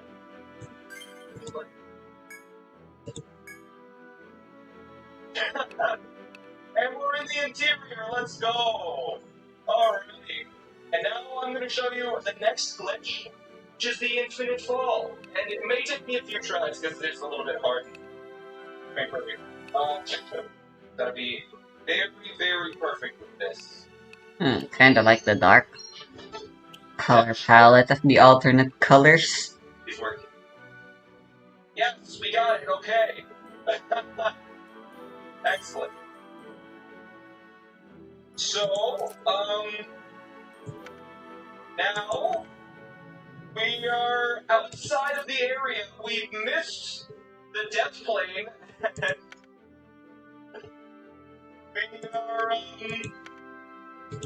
We're going down into the void, and we can fall like this forever. That's the infinite fall. Yeah, the world is going away. Now we're gonna go to the Cascade because I did the moon clip. I'm going to show you where some other moon clips can be done, and we blow to Cascade. Excellent. So I'm inbound right now. If you just have the right time, you can just go back out of bounds. The water is invisible, by the way. To Cascade, if you guys haven't seen, if you crouch any of them that I'm doing here, you guys can do. 先手必勝です A big version. レッツゴーもっ If you're と力を careful, you walk into the dino's toe and just go the wall よし and just go to the floor. Now, there's a moon behind here, right? And if you don't want to use the chain shop, you can just get the moon by doing that. That one is only possible on older versions of the game, but it's still possible to get that moon without a capture by doing what I like to call the rock slide. So there's the surface flip. Get under. Okay. Let's go here. There we go. And now we can just 1 and 2, I made Iya the Ronin. But since the ninja's here, Iya's gonna be going back to being ninja. So, and just like, what do I think? What? Yeah, that. Well, if I hit are we introducing a new character here? So you need to, oh, there we go. Make a little slope on the chain jump thing, and we'll die. Which is why I have assist mode on. So that's rock slide. Recently, within the last few months, a form of teleportation was discovered. It's a little bit complicated. Alright, so there's something called a CRC, and it's called a Cappy Return Cancel, where you can teleport Cappy pretty much wherever you want. So I'm just doing a setup to teleport Cappy to a very specific spot on the map. It all depends on how far Cappy is from Mario, and then the exact direction and slope that Mario is facing. So I'm getting Mario on a specific slope here, and I'm facing Mario in a very precise direction based on some visual cues. But we're gonna teleport. Oh, there's also the new characters I already made. I forgot their names.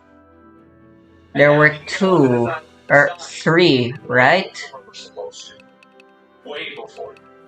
There was a pugilist, an arcanist, I'm just gonna go back on the bounds real quick here. But we need to leave the kingdom, and I want to show you guys something. and a harbinger. Okay, so you've seen Boswell. Everything that you're seeing me do is All of whom I forgot the names of. The only thing that is possible is the spin throw flip on the rock right before rock slide. Anyways, we're gonna get Right, luckily I still have my save file. どうするのだ which is our first power move. 他には Oh, you know what? You know what to do? I'll do one more thing. Now that we finish that, あ記帳するぞ Let's save again for now. close down the office. You should just act And then I'm gonna go write down their names. just a vibing. And the Odyssey obviously hasn't been powered up yet.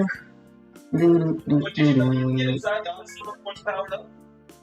I think you try it too. You'll see. There we go. We're in the Odyssey. Let's see. What's the Odyssey look like from the inside? Wow, they really need to clean this place up, don't you think?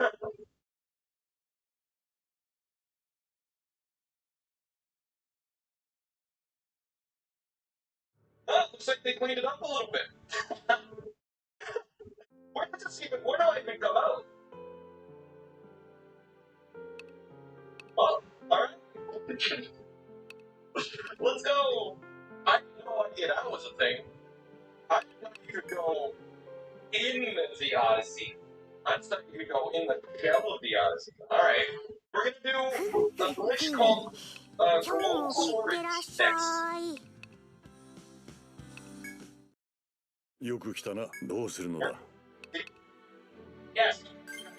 So now, Alright, we got Routsa, the arcanist. you hear it? You don't need Cappy anymore, so let's go get some moons. Why not? So I'm gonna go over to the ruins and get some moons. Awesome, good stuff. It's just Mario 64 now. It's just I'm gonna add a thingy on the Uri folder I have called New Recruits. And actually, there's new recruits in Etrian Odyssey 2 as well. Just gonna get this moon. I should probably show you some other. I guess I should write them down as well. So there's a class in Etrian Odyssey 2 that I just unlocked. which I think are pretty cool, which are beasts, and that's literally just what they are. Beasts. The images have a saber tooth, a wolf, a bear, and a panda. And then there was one more new to the HD remaster. What are they? Ah, yeah, a fucking gorilla. It's impossible to get all the moons on a save file. Icicle clip might take me an attempt or two. So, I made two, and these are canonically Aphelids' animal companions. Why is the assist mode? It's easy to do certain glitches. Yuri, I tamed them, but when Aphelid joined in 3, she became their masters. Or perhaps they were she was their masters this entire time, and she became playable along with her animals in 3. I don't know. That's to be decided. So we have Rinfed, the wolf, and he. That's right. This is a male dog. His name is from the English word for friend, an anagram of it. And then, unsurprisingly, the other one I made, a bear. Her name is Ikigaban, the bear, the mother bear. And her name is Kaibigan, an anagram of the Tagalog word for friend. Ikigaban. We're in this area early. Normally you need to get 2 story moons to unlock the door. But if you click, you can do some things. Yeah, they're named after their anagrams of the words for friend rather than love, because I'm not a furry. Alright, Relxa, and the Arcanist. And we're starting the process. You know what I did with the moon clips? Where I backflipped and I did a cat throw? Turns out, you don't even need a moon. It might take me a few tries. Moa, the Harbinger. Good. Good. Okay. Maybe her name should be... We escaped the bubble. Fuck, I forgot the name of the main character from Blank. That's a bubble clip. Where it recognizes you left the And then arena. Olin Meli, the Pugilist. The correct spot. And so now it's all alone up there. And the camera always auto-turns towards Harriet. It's very annoying. But now we can start the process. What is the process? Mine's Alma, Nightseeker. Well, I'll show you. But now, because the camera auto-turns towards Harriet, while you're inside this, the camera always locks. We can do it backwards. Alright.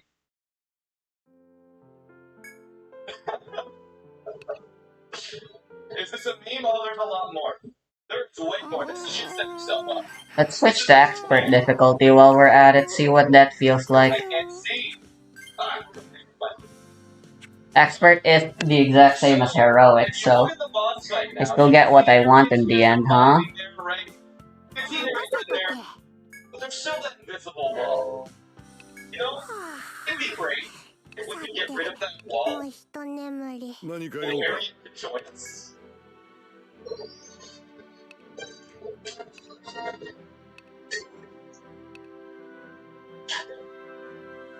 So, by getting a story moon, it gets rid of the wall, but Harriet I think this just needs to be a new character. No way around it. moves towards us. So I mean, on the bright side, this does mean it's on the map, and Harriet will Iria is gonna be a very big family now. Once you see her start to throw bombs off, that's when we know we can move. Right? Okay? Explosions are on the edge of the pyramid. That means we can move. Alright, we'll just sit and wait now. As much as I'd like to continue the trend of naming everyone after anagrams of the word love, from various languages, I think it'd be fun to branch out. So from here on out, everyone is gonna be named after all sorts of things now.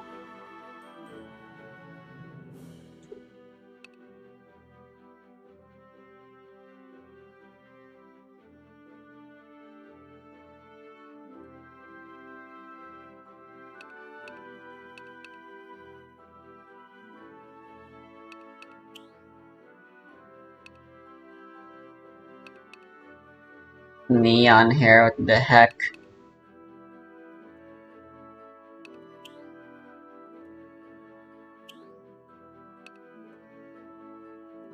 Sure, let's go for this.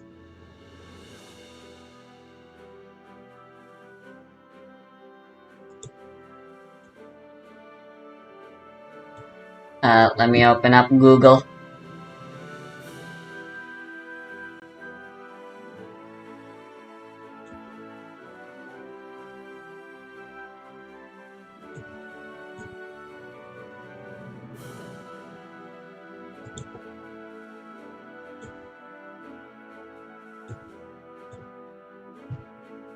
This girl, though, I still want to continue the trend for now.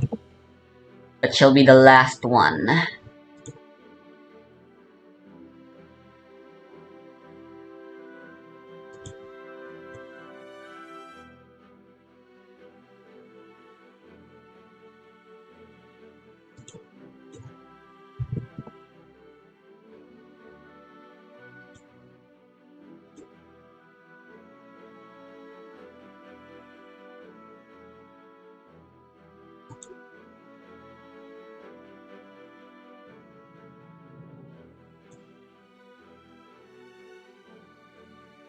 She'll be Korean, I've decided.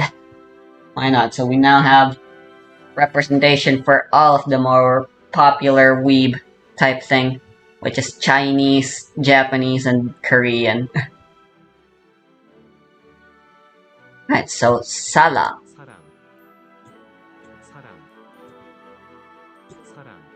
Salam. Salam. Salam.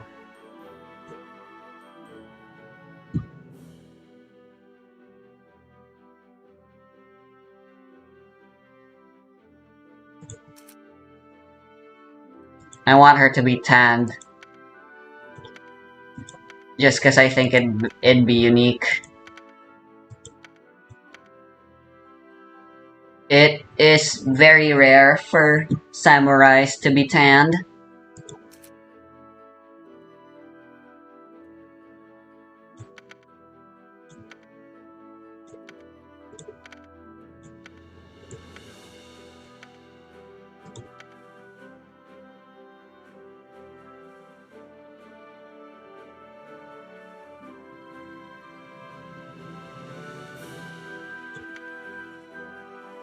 Give her bright hair and bright eyes to accentuate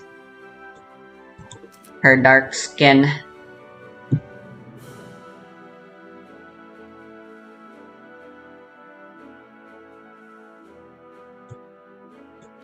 So she's kinda like a Gyaru, I guess. She wears contact lenses.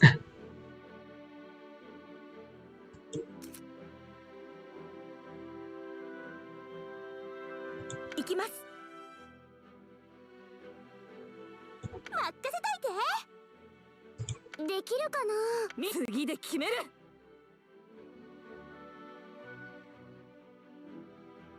But that contrasts with her very serious personality.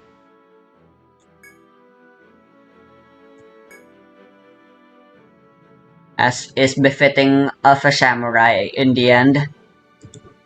She just doesn't look like the typical one.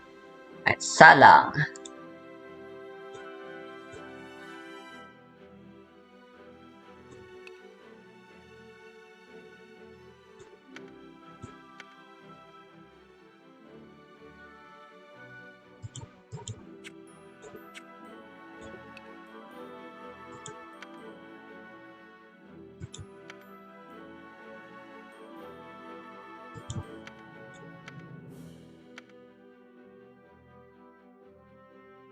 Nalsa, or Nalsa, rather, would be how it's pronounced. It's just, I don't think it'll look good spelled this way. Yeah. Narsa. The L is a bit of an R from, according to Google Translate, so it's Narsa. That's how you, that's her name. Narsa.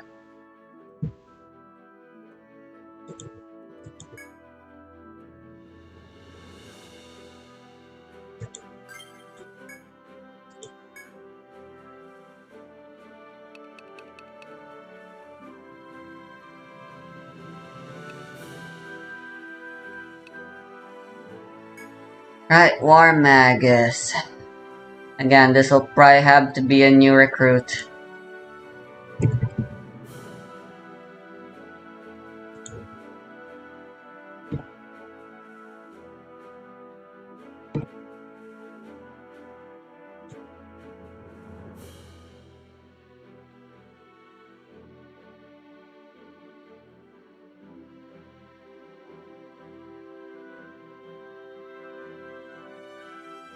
Or,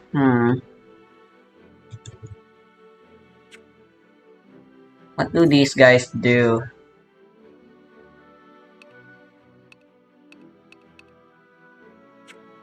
Yeah, but I just realized I think it'd be really fitting for V3 to be an Imperial. Their drive mechanic, and along with their unique weapon type, I think makes it fitting for that to be the case.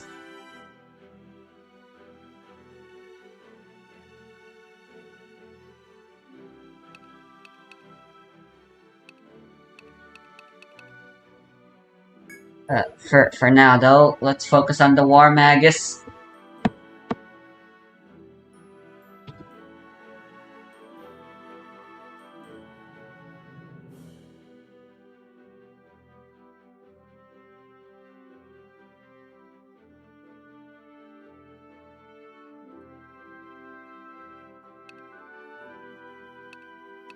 Ew, forehead.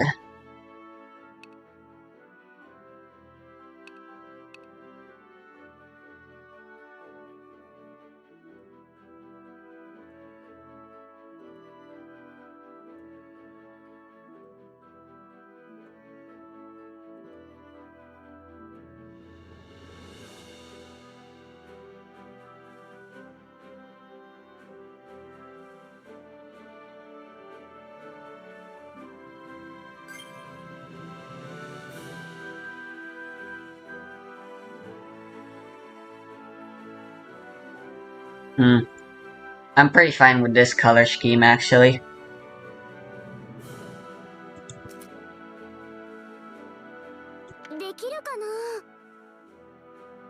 She was supposed to be a war commander. But due to her clumsy nature, she was fired. And now she's here.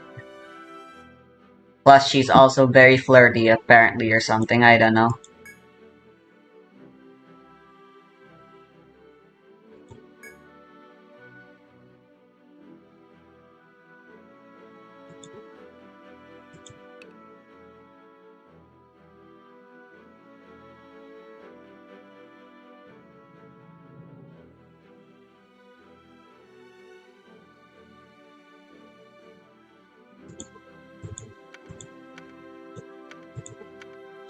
Liana.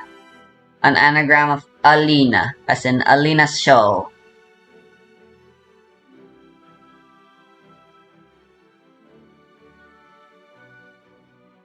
From Signalis.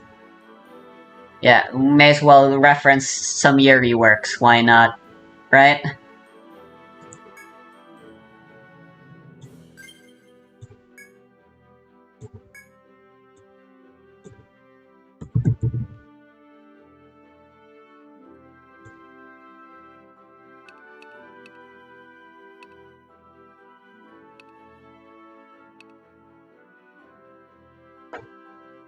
Highlander.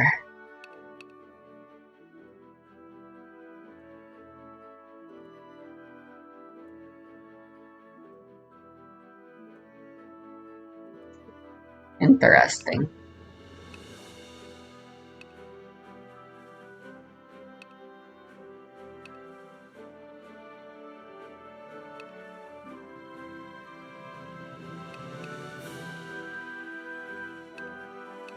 They're a very strange class. I'll say. They have some healing utility.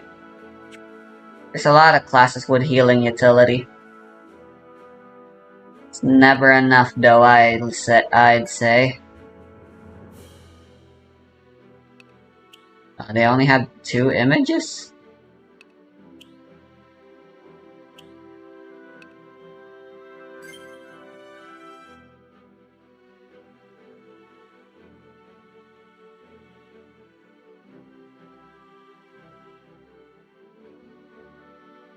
Yeah, I like this color scheme. 行きます。張り切りましからやるぞ。先手行くわ。うん。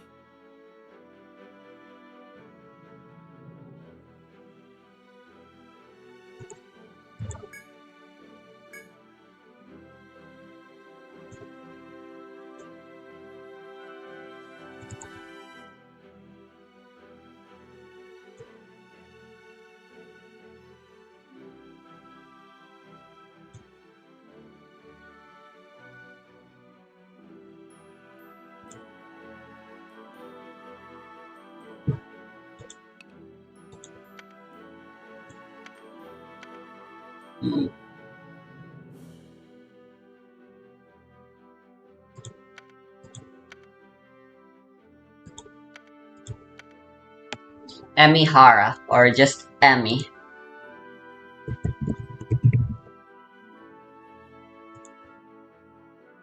That's what I'll name her.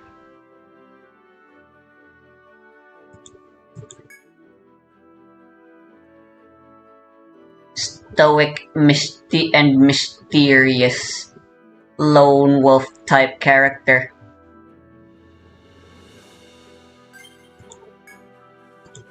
As for the inspiration, Mei Aihara.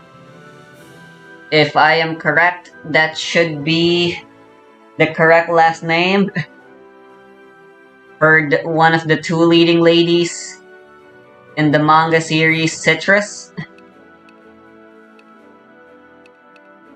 Hopefully. The gunner's an obvious choice.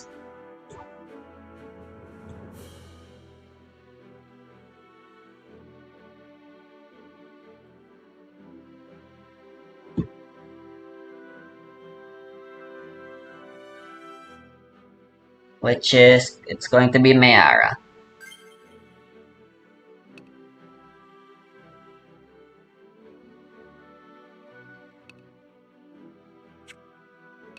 Could also be Alma, but I want it to be Mayara.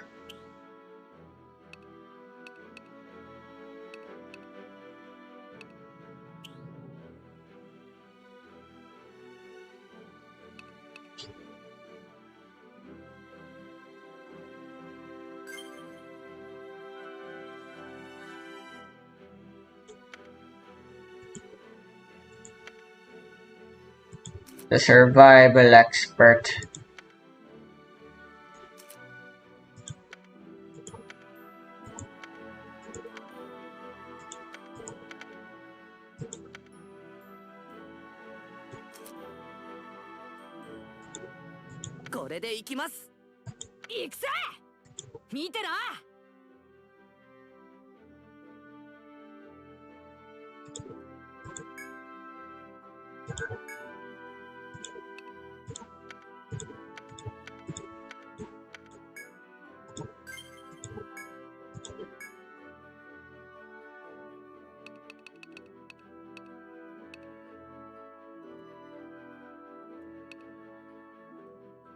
Yeah.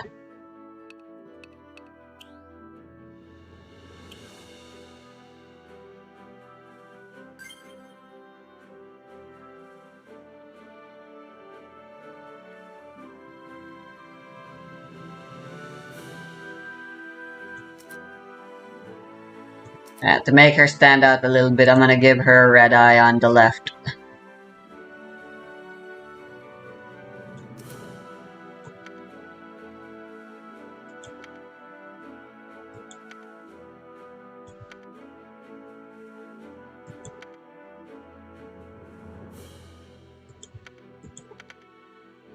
Yeah, sure, let's go with this.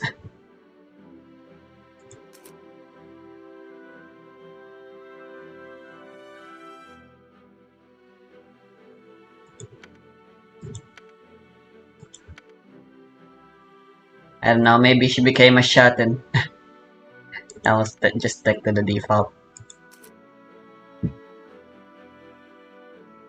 I wish we could change the color. We could freely change the colors of the costume as well, rather than just the face and skin.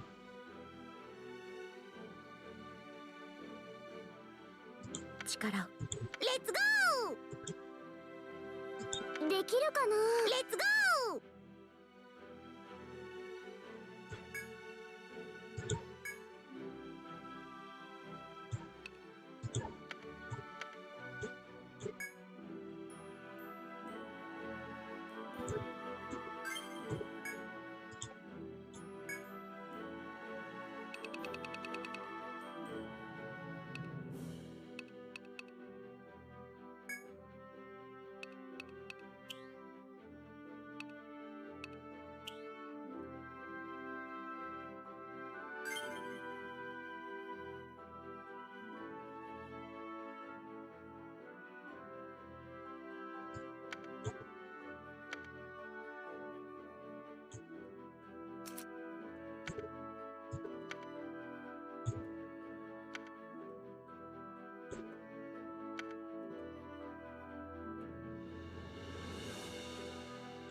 Just gotta make sure their hair colors are the exact same.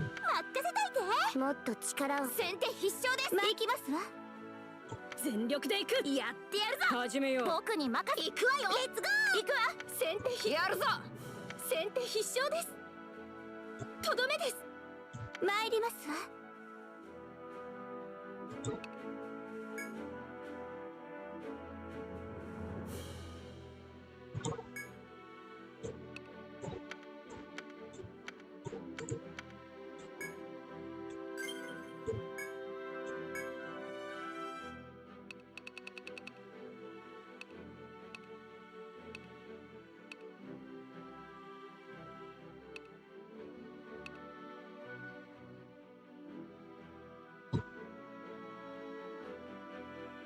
That's that. We don't have Luvoby yet, right? The main party was this. 受け付けよう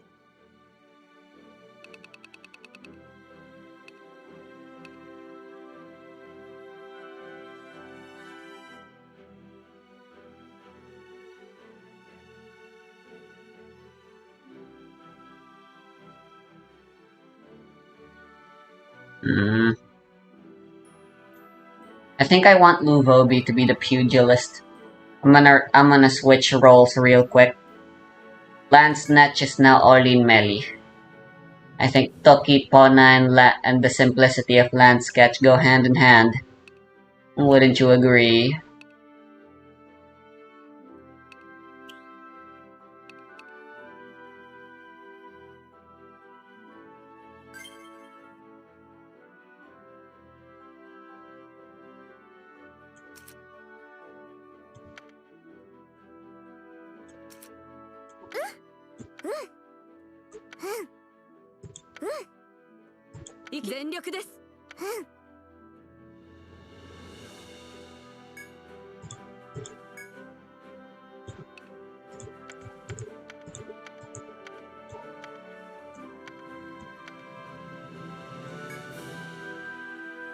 Olin Melee, or just Melee for short. Or Mel, I guess, rather, actually.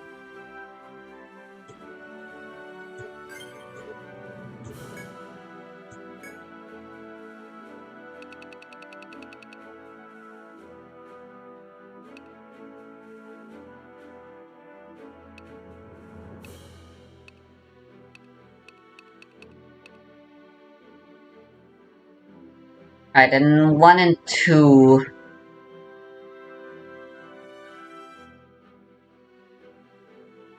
I made Alma, who was the Buccaneer, into the Whip class characters, and this is the closest to them, so that and Harbinger, I guess, but we already have a Harbinger. Plus the base images for them just work so much better in my opinion. Yeah, the black spandex.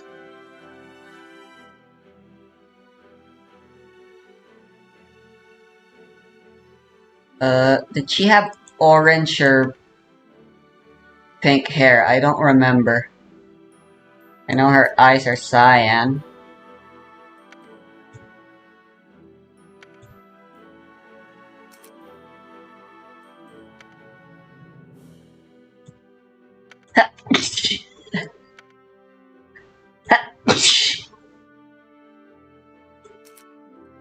Now let's go with pink.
Sure, let's go with this.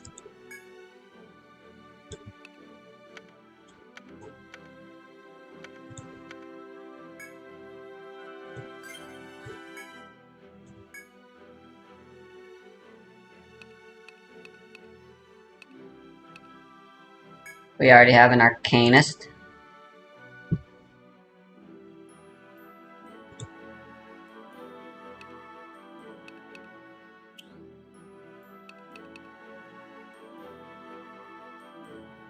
Now let's go with the Hatsune Miku.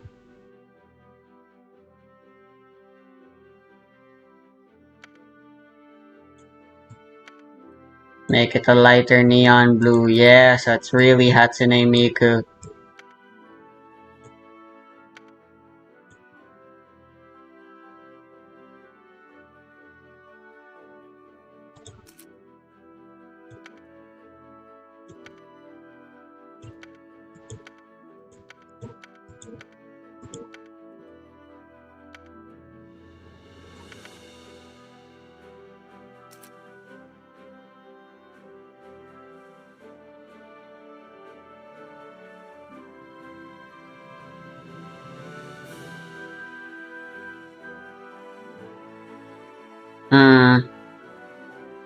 Canon. Ralxa is mute.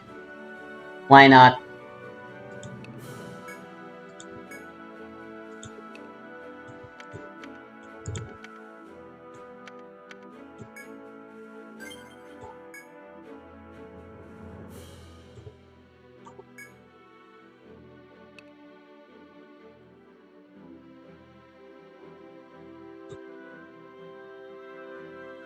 I actually still have quite a bunch of characters. Alma's here, Evelyn Bailey's here. Ethelyn still isn't anywhere. Blue Puppy's gonna get one. And so is V3, apparently.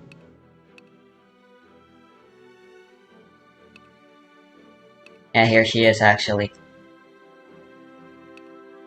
She's gotten a new body. Or rather, the armor's used as a disguise.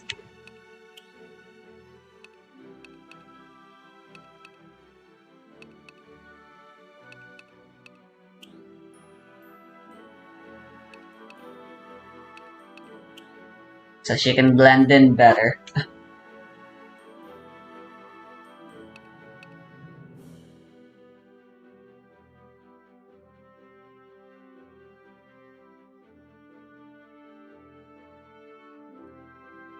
Kinda like Al, I suppose.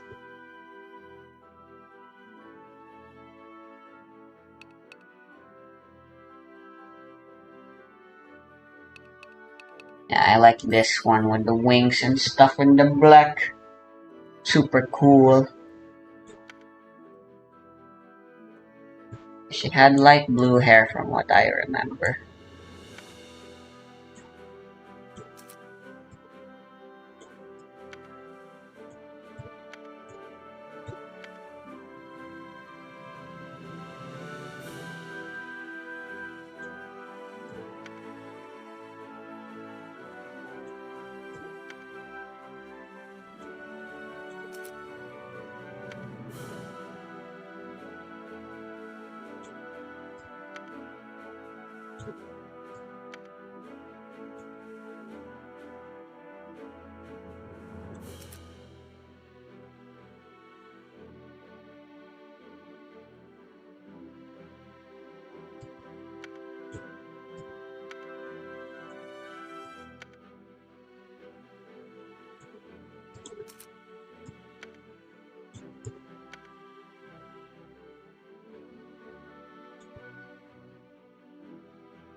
Yeah, just give her the same voice as Teosra.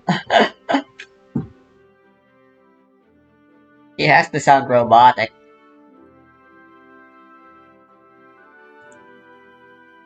Oh, there is this, but it's a male voice. So I had to settle for this.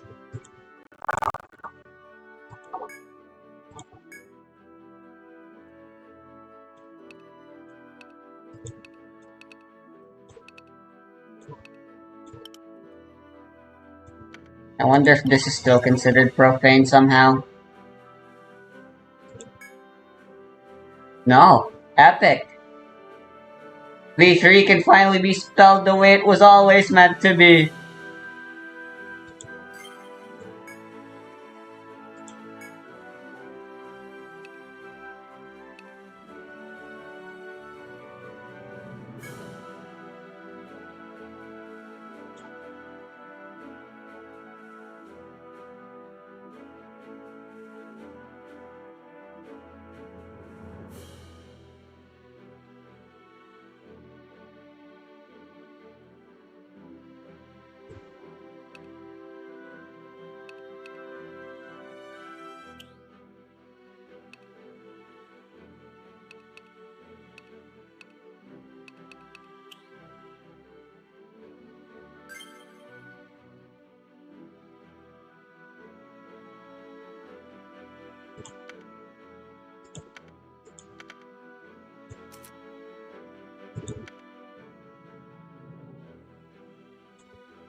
うなるわがやるぞ先手必勝で力を張り切り準備しますパーティーの時間だよ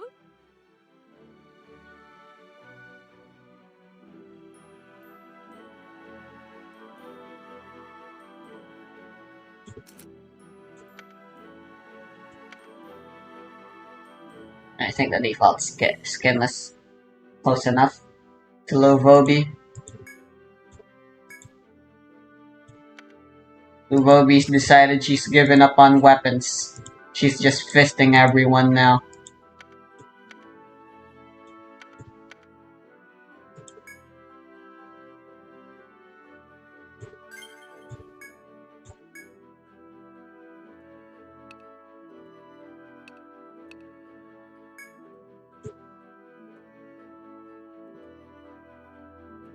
Lastly, we have Moa.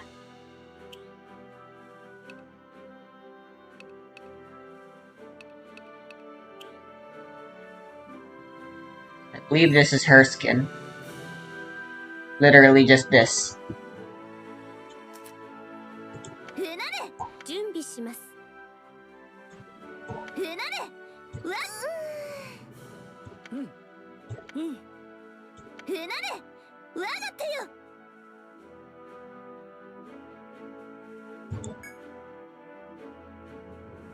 I guess Athlid and her animals didn't make the cut. I mean, I expected her animals wouldn't make the cut, but...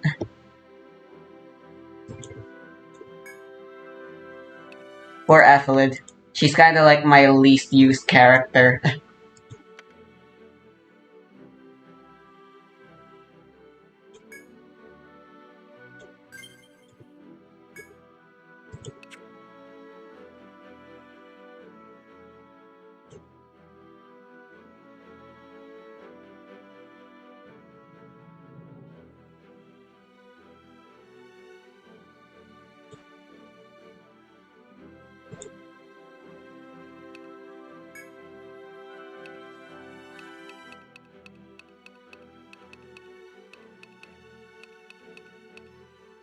Here we are, the full roster.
Haあ、もう起こさななんだよ決まったら起こしてね